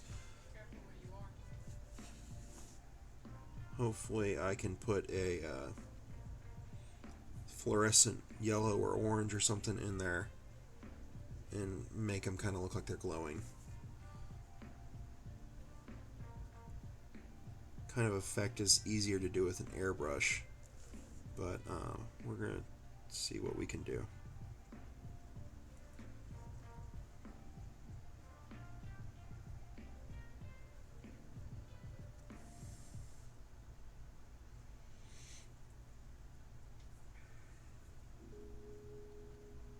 So one of the nice things about painting minis over a couple of days is that paint has time to cure.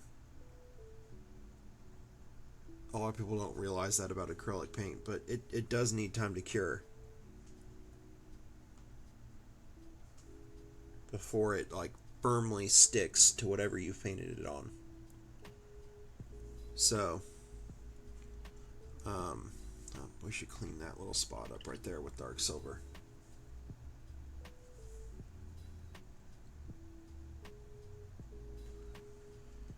Okay.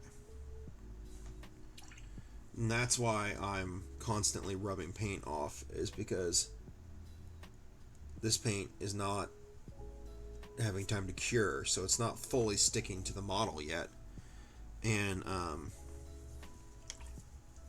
I did only prime it today also, so primer also needs time to cure.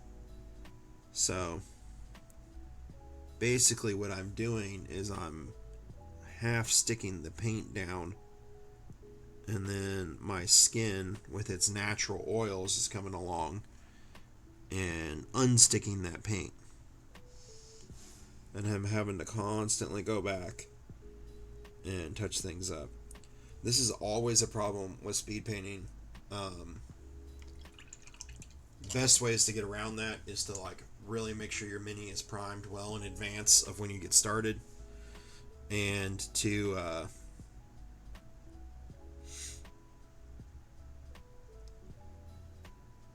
and you can wear gloves, like a rubber latex glove. That'll help. I mean, the physical friction of rubbing on it is still going to happen, but you'll at least block your skin oils, which that'll do something. Um, about the edges of these boots up here, I think yes.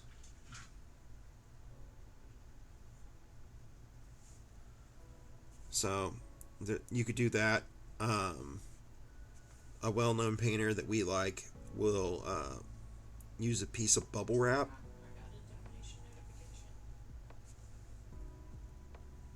notification. Oh, we got a donation.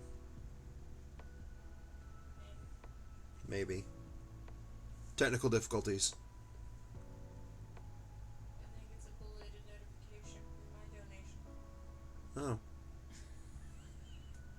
Well then. I got the text like an hour late. Thank you, texting from Donor Drive. Alright, so.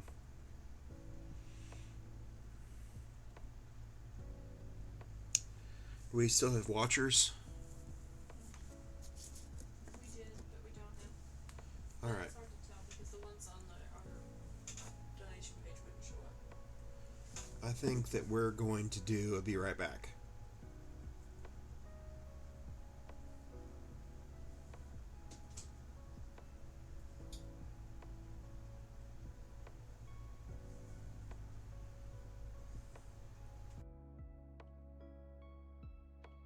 Alright, y'all.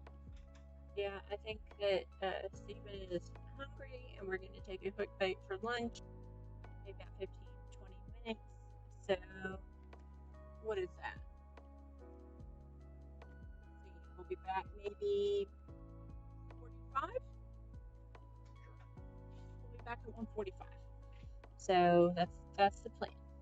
I will put up the be right back screen and we will be right back.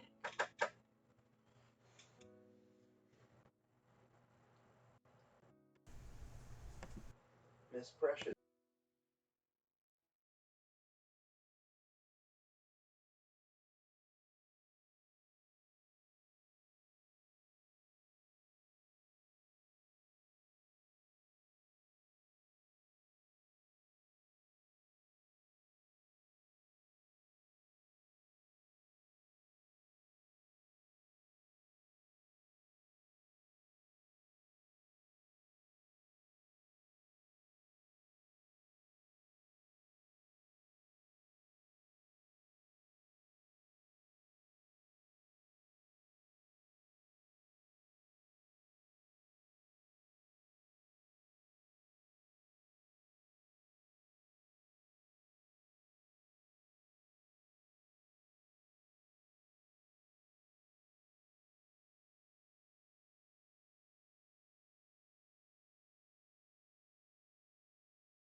Alright, so we are back.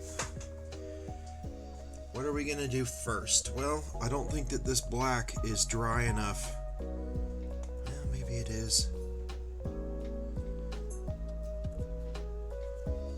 Yeah, what the hell. We'll go ahead and dry brush the gray on there, and then we can get this guy mounted down. Which will sure be a problem if someone makes me paint upside down. But I'll at least stop rubbing paint off of stuff, which is driving me insane. Why am I putting this on my wet palette if I'm going to dry brush with it? That is an excellent question that I do not have an answer to. Alright. What I've got here is a texture palette. What a texture palette does for you is it lets you test how much brush is, or how much paint is on your dry brush. So, if you're someone who dry brushes a lot, it's a pretty useful tool to have around. And you can make one yourself pretty easily. You just take a bunch of stuff that's got texture and throw it in some sort of box or glue it to a flat piece of something. You see, I still have... We have a donation.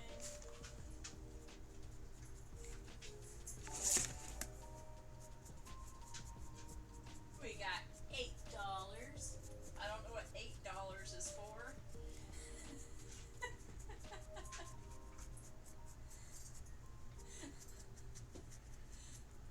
She wants, I like big brush, and I like to move it. So she wants two at the same time. Oh, okay. All Well, right. So let me start the.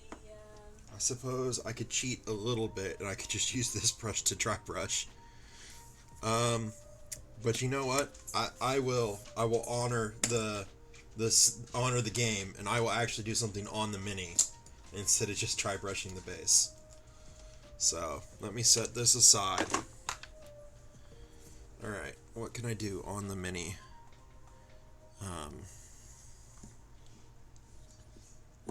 Alright, I know what I'll do. All right, we gotta play the sounds. We've got.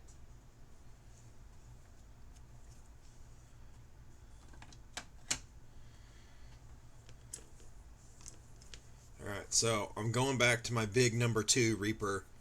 This is the biggest brush, short of a dry brush, that I have. And we're gonna move the mini around. This is difficult. I like to move it, move it. I like to move it, move it. I like to move.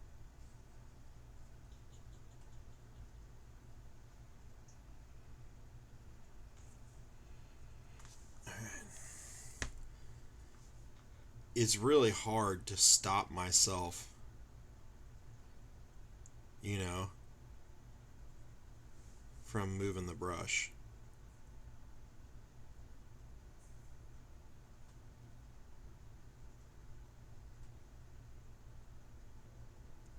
Alright, so we got some yellow put down there. And then we're going to get to work on some yellow in here.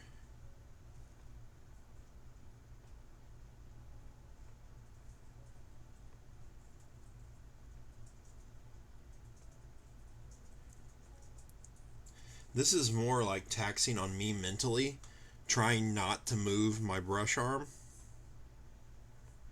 Lock it down. than I thought would be difficult. You know what? I have an idea.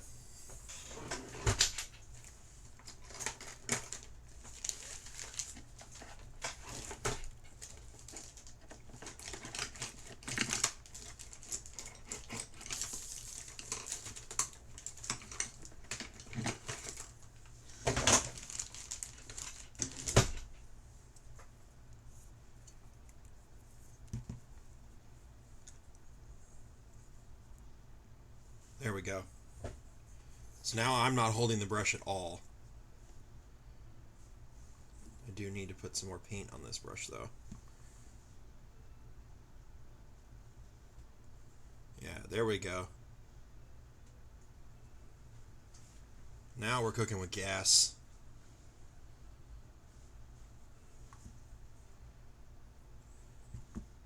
You have a stand. Yeah, so this thing is actually used for like electronics work. Um, some people use them for like tying flies for fly fishing. I'm not really sure how I ended up with one. It's also got a magnifying glass on it, so maybe we got it because we thought that the magnifying glass would be helpful. And it came from one of my coworkers at Chase. Teresa Evert. She gave it to me. Ah, that's where it came from.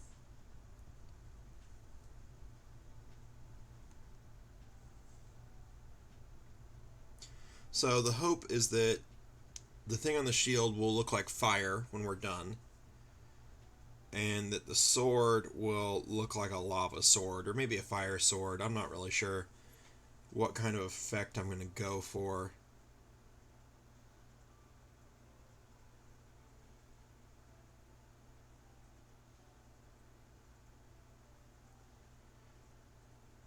I gotta say, this is not as hard as I thought it would be. I mean, granted, I'm base coating a relatively flat thing, so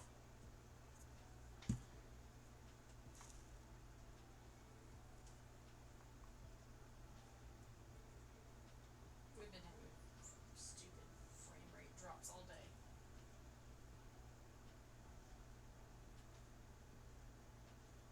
I can't. My computer's frozen.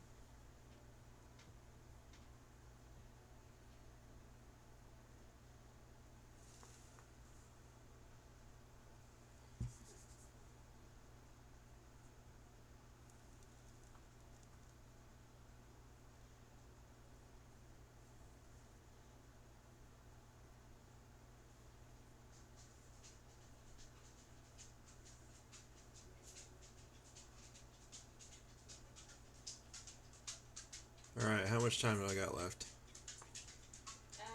You got a little bit over a minute on the big brush wad. I didn't start the timers at the same time, so the move the mini is at 2 minutes.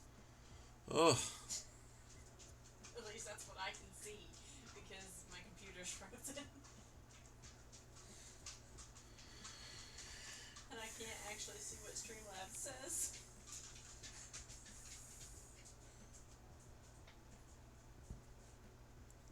Kelly says she's upset because she didn't succeed in her goal to torment you.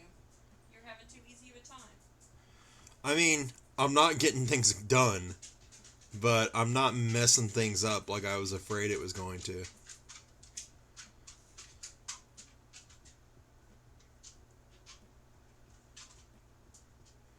And you have stalled me getting it put on the base, which is something I really want to do because I'm so tired of wearing paint off of the Mini.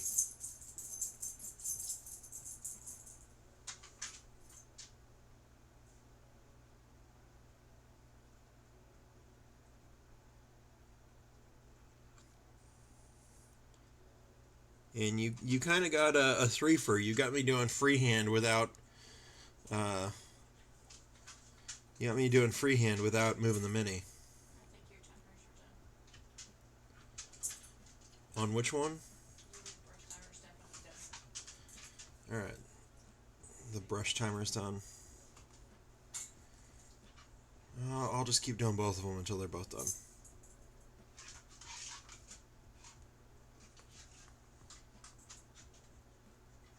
I would like to be able to move my mouse again.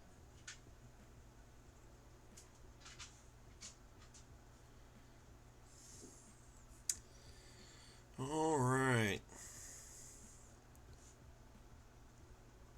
Computer's struggling.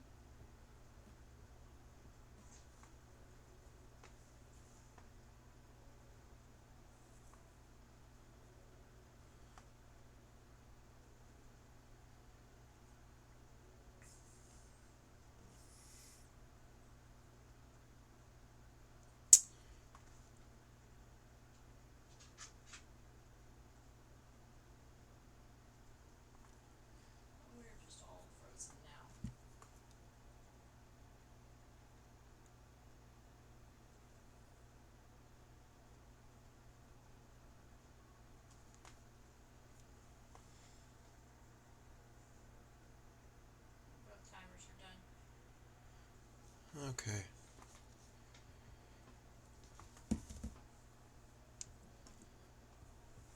Well, while it may not be as terrible as it could have been, I did not get anything really accomplished.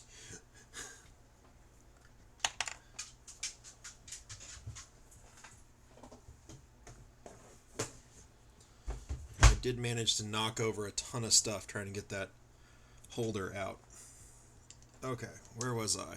I was dry brushing the base.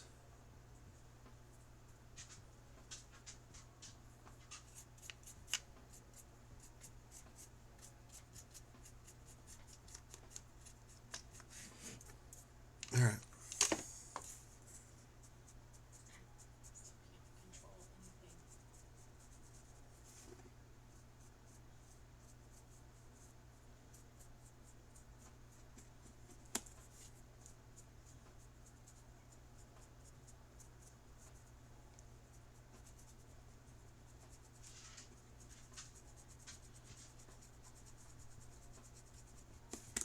anything. Okay.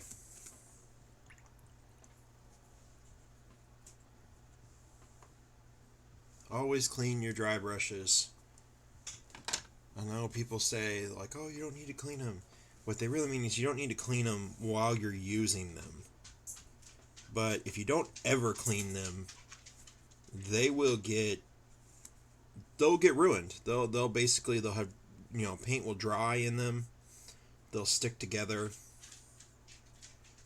and they will just get ruined. All right, let's do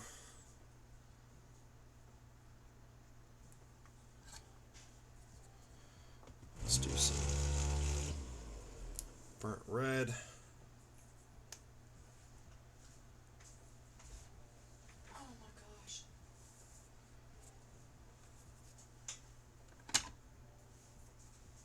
And we're gonna go back to that knockoff brush that I was using earlier, and we're just gonna like stipple this red in around the edges of the things.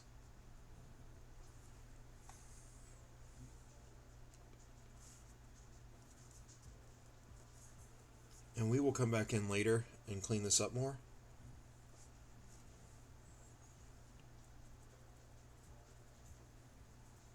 Because what we want is we want the lava that's in the middle to be the hotter bit, and the stuff that's closer to the shore to be the cooler bit.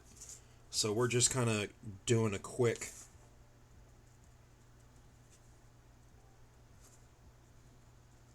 gradient here.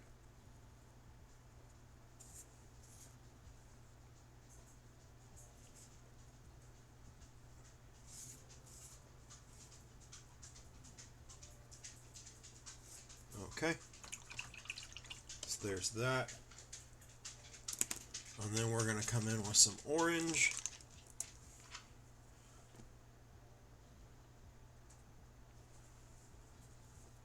And we're going to do the same thing. We're going to do it a little bit further out.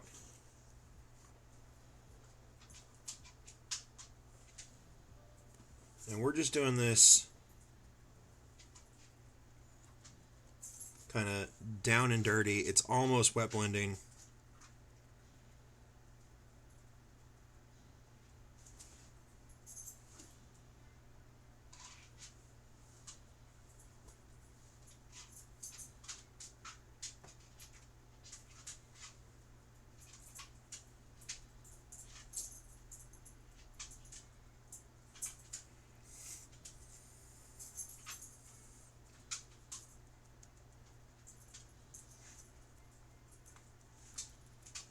It's almost wet blending, and then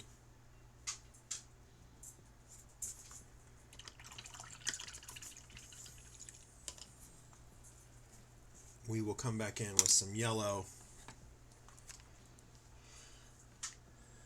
But instead of just doing straight yellow, I'm going to mix a little yellow and that orange together. Just get a brighter orange.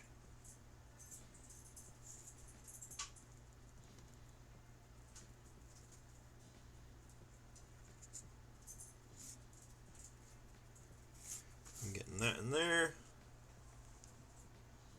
And now we'll go up to just straight yellow.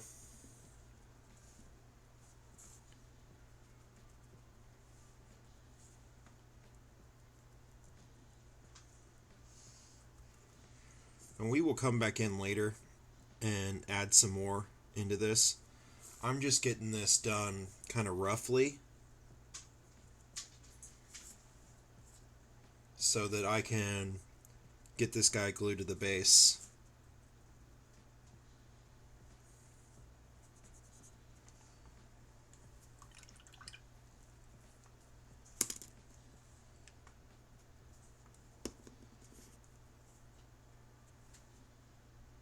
Because once he is glued down, he is going to obscure some stuff.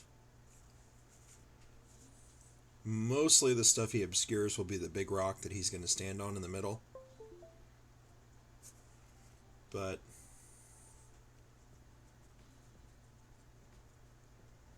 it might make it kind of hard to do some of this stuff too. So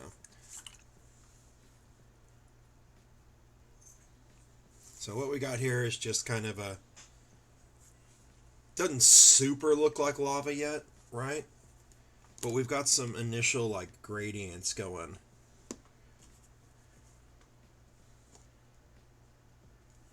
And I'm going to drop a little bit more yellow on these bubbles.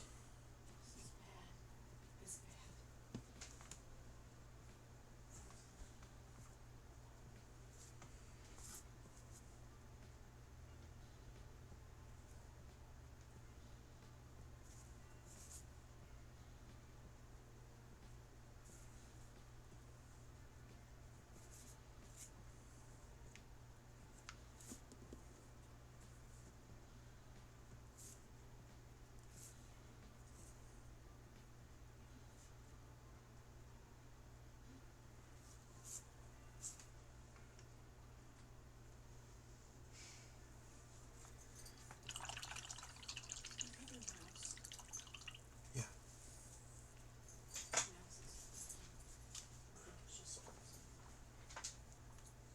All right. So we'll come back and work on that some more later.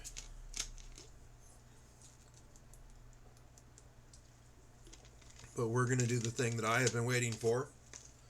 And we are going to glue this sucker to his base.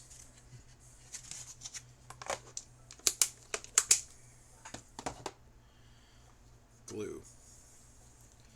This is the #1 super glue in my opinion. Gorilla Glue Gel.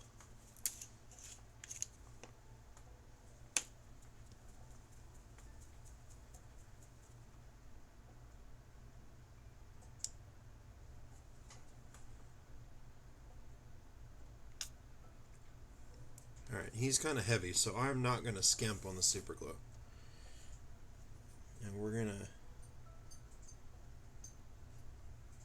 Bam, I have committed. He is down on a base. Instantly, he looks cooler.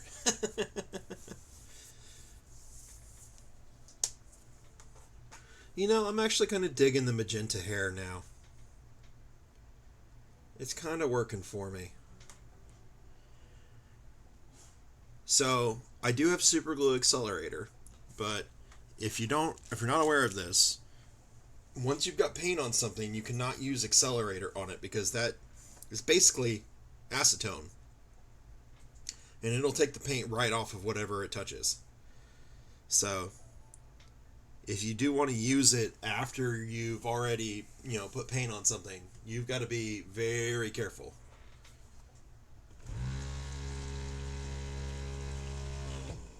That was the vortexer. So the next thing we're going to do is we're going to put some of this fluorescent yellow into some of these runes. And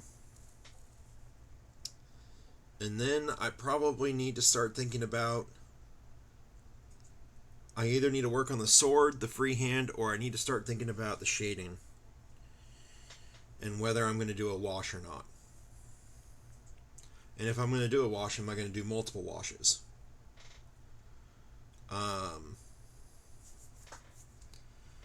I could just blackline everything. but this guy's got a lot of stuff to blackline, and I could be here a long time blacklining things. I don't know. Well, super glue's not taken yet, so we're gonna let that do its thing. I guess what I can do is I can rotate this guy, and I could start on this side with the fluorescent.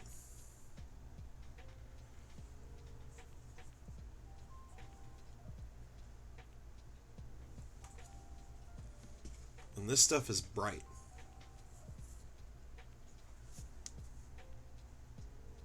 So I'm just gonna stick this into these grooves here. And what I might do is, I'm gonna wipe it away. Any of the stuff that's on the surface that doesn't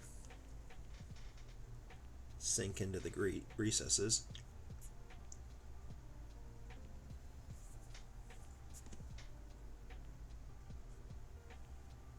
And wipe that away.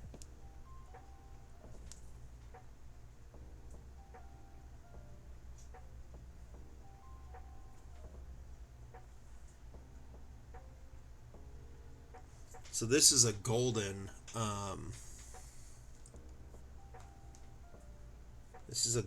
paint. Golden makes artists acrylics, so they're not made for miniatures in the sense that, they're not made by a miniatures company. But they do make very nice paints.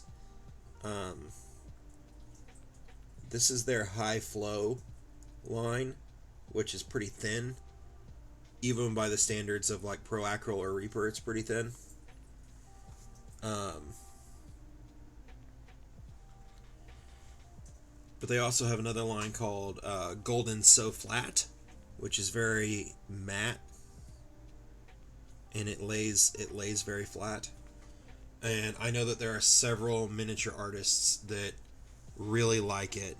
I'm rolling the dice here on the super glue being done.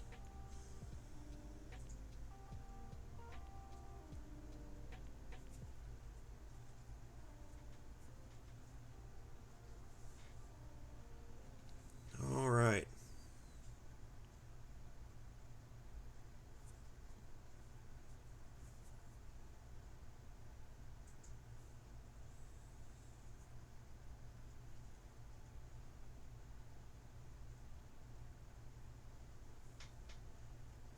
Just trying to really make sure that this stuff is actually in the recesses. I think it looks pretty good. What do you think, Kristen? Yeah. I mean, I can't really tell, but yeah. Yeah, it looks good. I can't tell, but it looks good.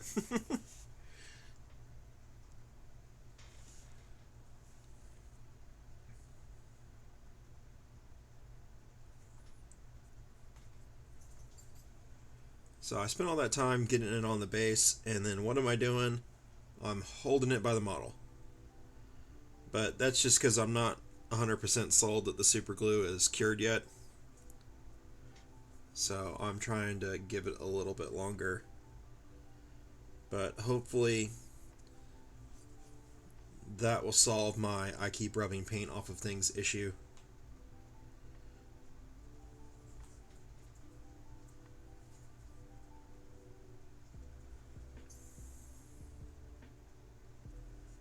Because nobody, including me, wants to paint the same thing over and over again.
We still have anyone watching? Yeah,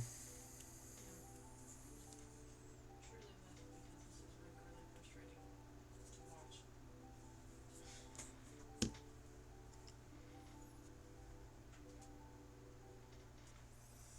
Is our internet just not fast enough? This is a computer. It's not the internet. This is CPU.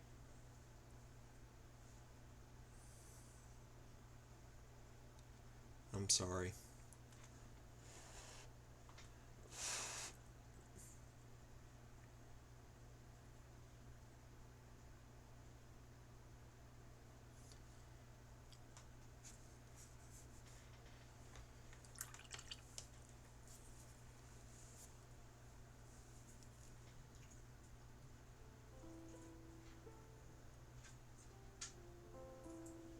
Yeah, I tried to interact and chat with Kelly, and I went to Facebook and tried to chat with her, and that's whenever basically everything decided to stop working.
Alright, I think what's going to happen here is we're going to do some washes, and then we're going to call it for today.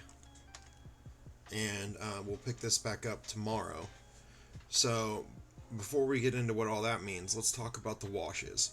I'm going to use 3 different washes: the flesh wash, a brown wash, and a black wash, all from Pro Acryl. Black wash is going to go on everything metal.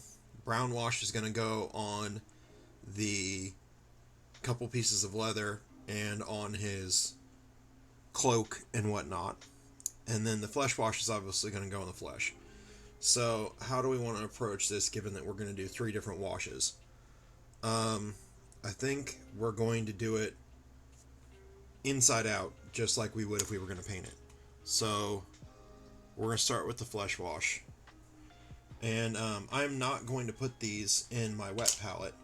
Instead, I've got a fidget popper, and which is one of the things in our bundle. Mute me for a second, Kristen. I'm going to use my vacuum.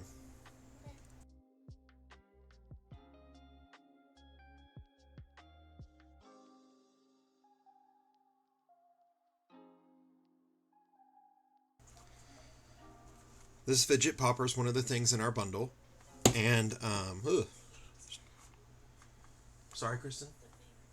The favorite things bundle, which is a collection of our favorite hobby things. All right, so put that down, and got the big brush again, and we're just gonna go at it.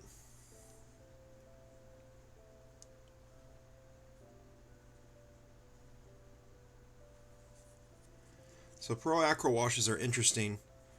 They look pretty dark when you first put them on, but they do dry lighter and they do seep into the crevices. So while it looks pretty dark right now, it won't look like this when it's dried.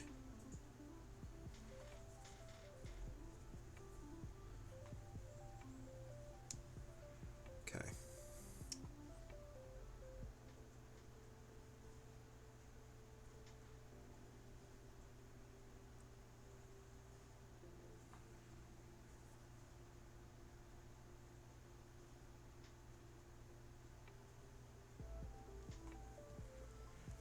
And we will definitely do some cleaning up tomorrow after these washes have all dried. So if we get a little bit of overspillage, it's not the big deal. I mean, obviously I don't want a big overspill. But a little bit's not going to be a big deal because we're going to do cleanup tomorrow. We'll clean things up. We'll do highlights. We'll finish the sword and the shield, which I think are both in pretty good positions. Basically, one thing we got to decide here is whether on the sword, change subjects, on the sword is whether we want the middle part to be the hot part or the edges to be the hot part. In my mind, that's kind of the difference between like a lava sword and a fire sword, is that a lava sword is going to be hotter in the middle and a fire sword is going to be hotter at the edges. But that's an entirely like made up thing that I just made up. That's how my brain thinks. So I'll need to give some thought to that. If someone has a particular thought regarding that, feel free to, put it in the comments. Yeah, maybe we'll do an Instagram poll for that. Trying to be careful because I just felt that super glue flex on me. Since he doesn't sit like perfectly flat, and I mean he's PVC, he's not resin or anything, but he's still a little chunky. I'm worried about that glue giving way before it's fully cured, because while super glue does cure faster than say like PVA or something like that, it still takes some time. And you know what? I'm gonna put some of this flesh wash in his beard, in his hair. But we'll probably highlight it back up. I just think that the flesh wash will work for that too, because it's a.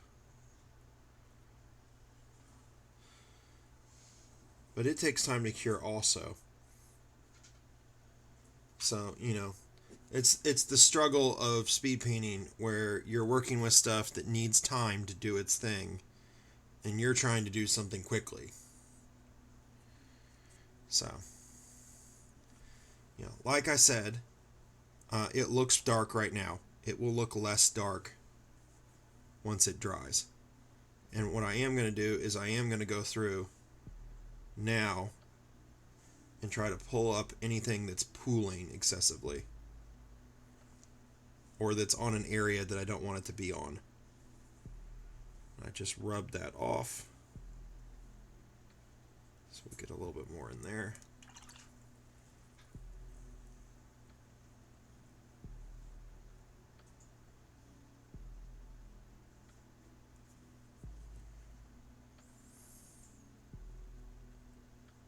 There's some pooling.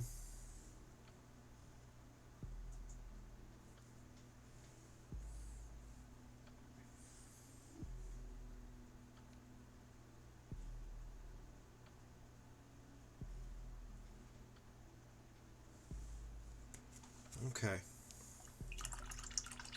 First wash is done. I'm going to have a drink. And then we're going to contemplate brown.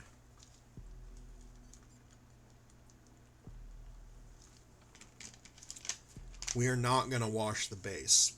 Because what I did with the base is I painted it black and then I dry brushed it. It's kind of already got the shadows we need in it. So it's just going to be what it's going to be. And from now on, all the work on the base is going to be done in regards to making the lava look nice and maybe throwing some reflections up on this rock face on the sides here. And of course, the piece de resistance, we will rim the base.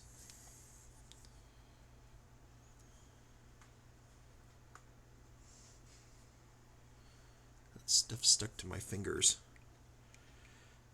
That's just been the whole paint job. Stuff is sticking to me. All right. We're going to pick him up. We're going to hold him. We're going to do the easy leather bits first.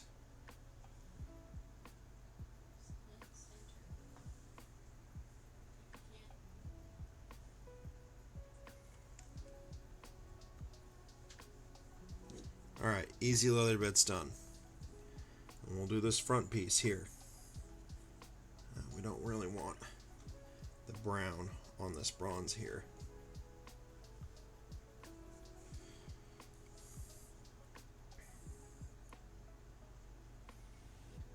And I don't mind getting some of this brown in the lining between the two different materials, because that'll help separate it. If I have time, I will go back in in between different materials, I'll black line. But we'll have to see. That won't happen today. That'd be a tomorrow thing. Alright, getting some stuff that I can barely see because it's up underneath the guy. Alright, now we've got the hard part, which is doing this cloak back here. It's dark. It won't be as dark when it dries, but it is going to be streaky. So we are going to have to do a lot of cleanup on this. But he's got some interesting texture back there, and I want it to be visible, so we're going to have to do something. So this is what we're doing.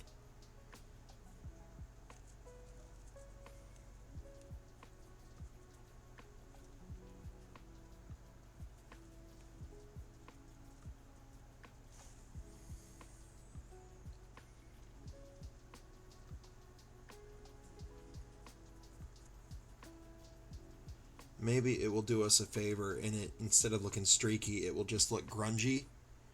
Which, because in my mind, it's like the inside of a hide. He's cut this dragon up, and it's the inside of a hide. So if we're lucky, it'll look grungy and not just streaky. because streaky looks like bad paint. Grungy could definitely be a aesthetic choice.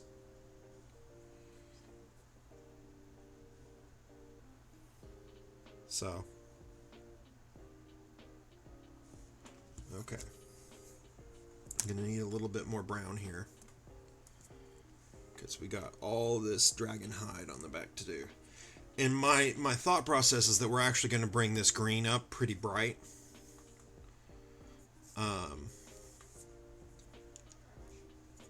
Probably do some dry brushing on it because this kind of texture is just like perfect for dry brushing.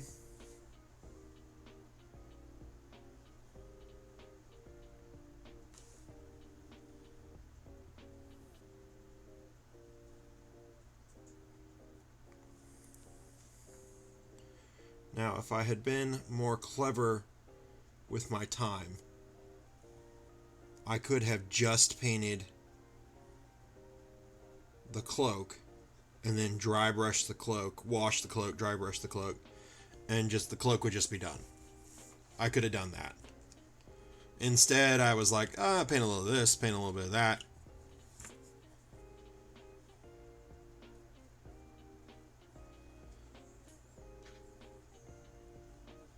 That's a me problem that I see now. I could have done better doing that.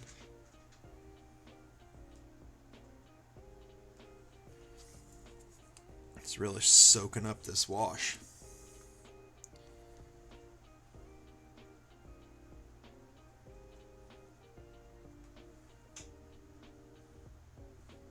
So textures like this are just really made for that dry brush, wash dry brush combo. You know, there's no real flat bits. Everything's textured.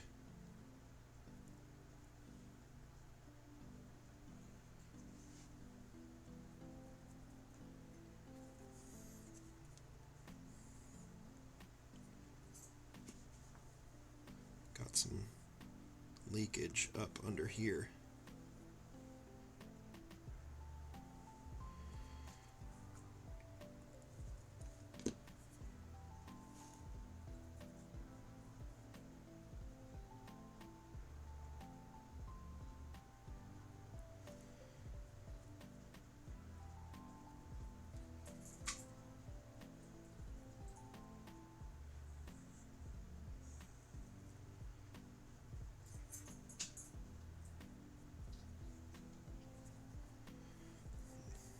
So, like I said, hopefully this is going to look kind of grungy. And then we'll do a lot of work on this, getting it looking very green dragony. I mean, I suppose it makes more sense for it to be a fire dragon, considering he's like, to be a red dragon, it'd be fire, considering he's a fire giant. But I just don't want to do that. That would be too much reds. So here we go. We're touching the stuff down here, trying to make sure that there's no big pools, which I think we're pretty good on, actually.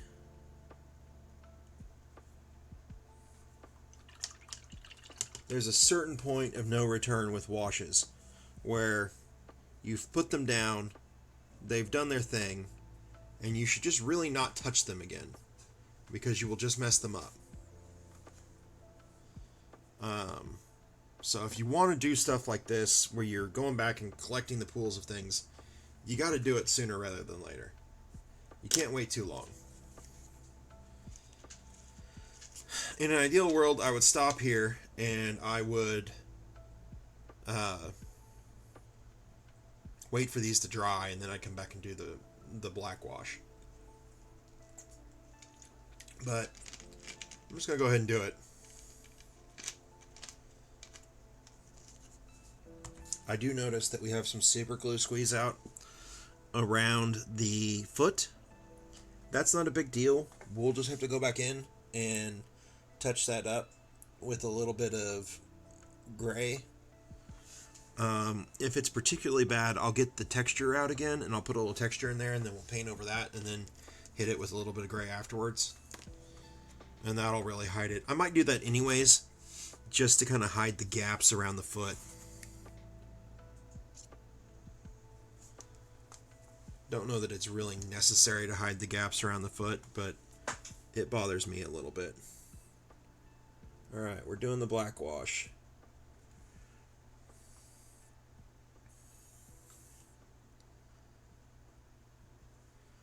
And I'm actually not super worried about getting the black wash everywhere. At least not on most of the model. We're back to the how the hell do I hold this thing?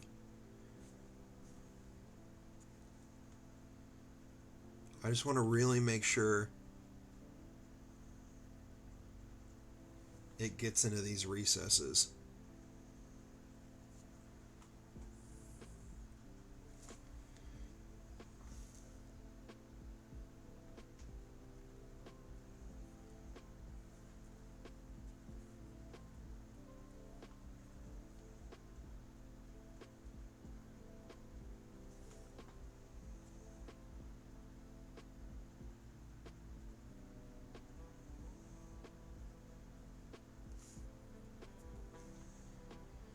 Alright.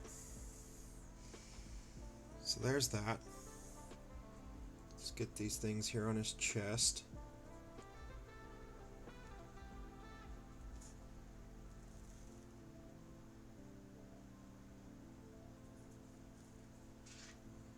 And overall, the mini is going to look pretty dark, apart from the sword and the base right now. But we're going to come back in, don't worry, and we're going to highlight a bunch of stuff. You know, it's going to happen. Things will get brighter.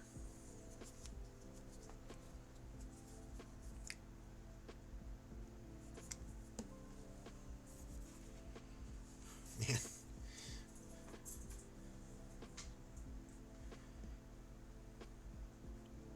Oh, we got... I keep forgetting he's got a little bit of a tabard thing back here. He's got a butt tabard. There we go. Get the brown wash on that. We got his boots.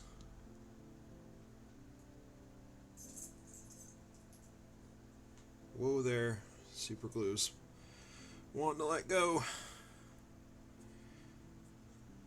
You can't do that to me, super glue. I thought we were friends.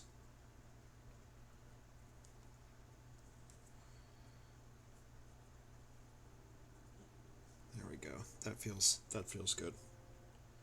Feels sturdy.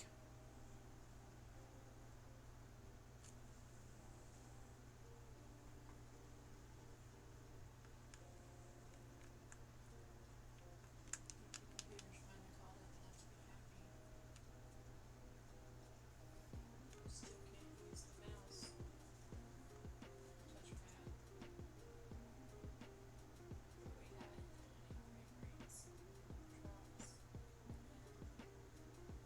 Drops. Alright.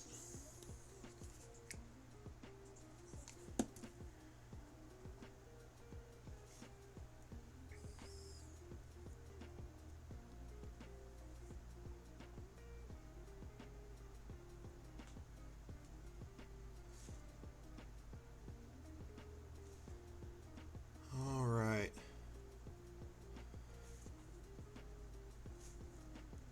Think all of that is done. So now we gotta do this.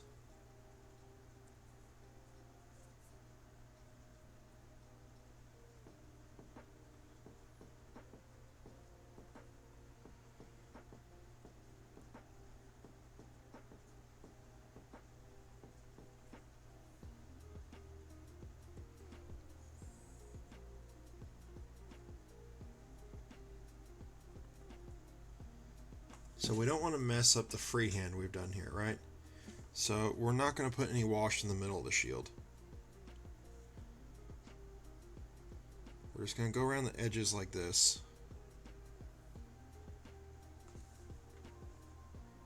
Make sure all the edges are good. Got a little bit on his skin there. Alright. Then we're going to kind of feather this wash a little bit.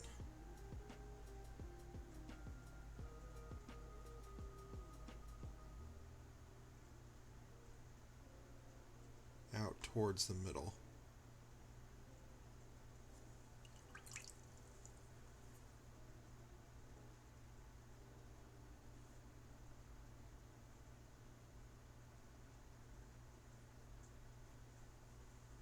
And what we're doing here is we're kind of putting a general highlight there in the dead center of the thing, shield. Alright, hopefully that doesn't run while we work on this other arm here.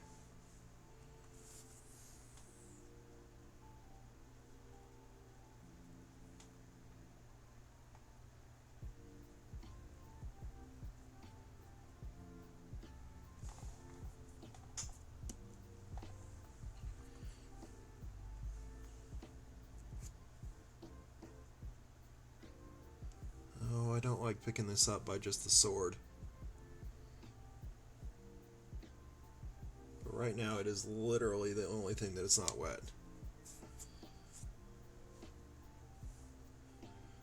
I'm going to pick up some of this pooling here at the base of the shield. Because one of the worst things that can happen is it all pools down to a center point like that. And then you get like a bubble of wash at the bottom.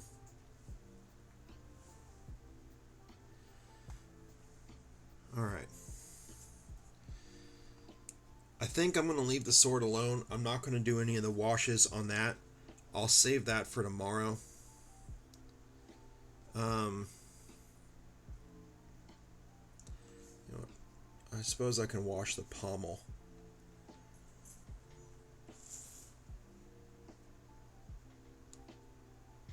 That doesn't really matter. But I don't really want to do any of this bit yet. Because I'm going to want to be really selective doing that. So I'm going to want to be able to have some control. I might not even wash it. I might just blackline that. Alright, we're looking for pooling now. Looking for pooling.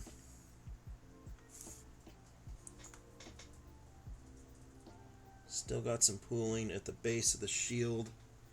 Soak that up. We got a little bit running out the bottom onto the rocks. But as we had some super glue spill out, I'm not going to worry too much about that. Besides, it can kind of look like a little bit of a cast shadow.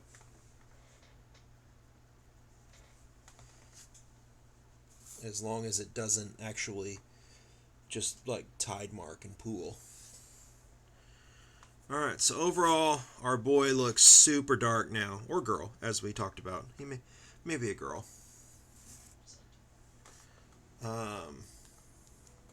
One thing left to do here is this chain and his doohickeys on his back.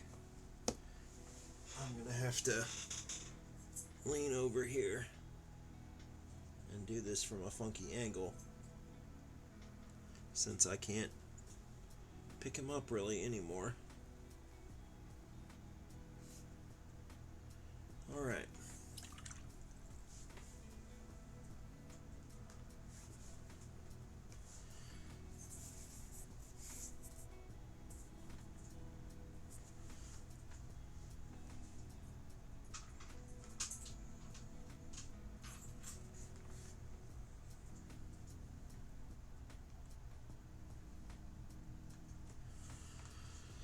Alright. I think that's where we're going to stop for today. Unfortunately, I can't really tilt him over. Once you get, well, maybe I can. So I will do that for y'all so that y'all can see him better. I cannot leave him like that because I can't let him rest on the back of the cloak. But I think he's looking pretty good. Like I said, right now everything's really dark. But we're going to go back in and we're going to highlight up a bunch of stuff. We're going to get real scratchy with some silver and some gold. And, probably not gold. I'll probably just do copper. And we'll brighten all that up. We'll go pretty bright on the green on the dragon cloak area. And then we'll decide on the lava sword whether we're going to make it hotter in the middle or hotter at the edge. Maybe we'll post a Instagram poll or something, and y'all can decide. All right.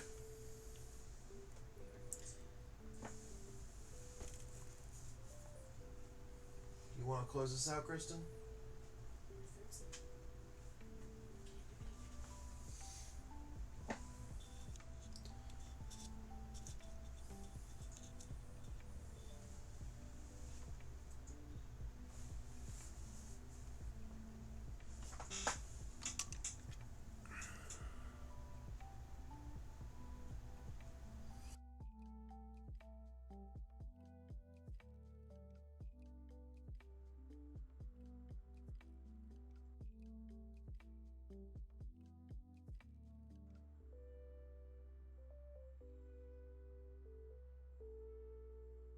Uh-oh. Uh-oh.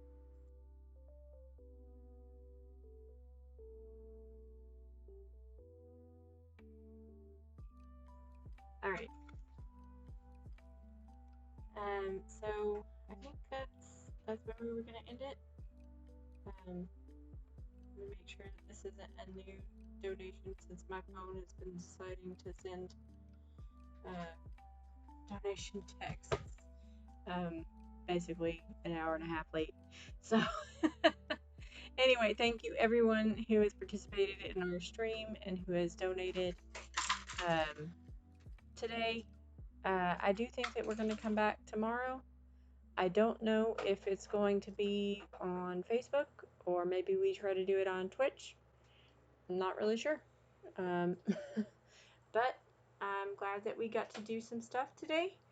And I think that we are going to do it again tomorrow and finish this guy up and then have him ready to go to a new home at some point soon. As always, you can visit our Instagram, which is Better Half Hobby, to see the kind of things that we paint. We paint together and, of course, each separately as well. But we share our Instagram account, so you'll see stuff from both of us there. And we are doing commissions as part of our efforts to raise money for Extra Life. So if you want to see the kinds of things we paint, please go visit us there at Better Half Hobby on Instagram. And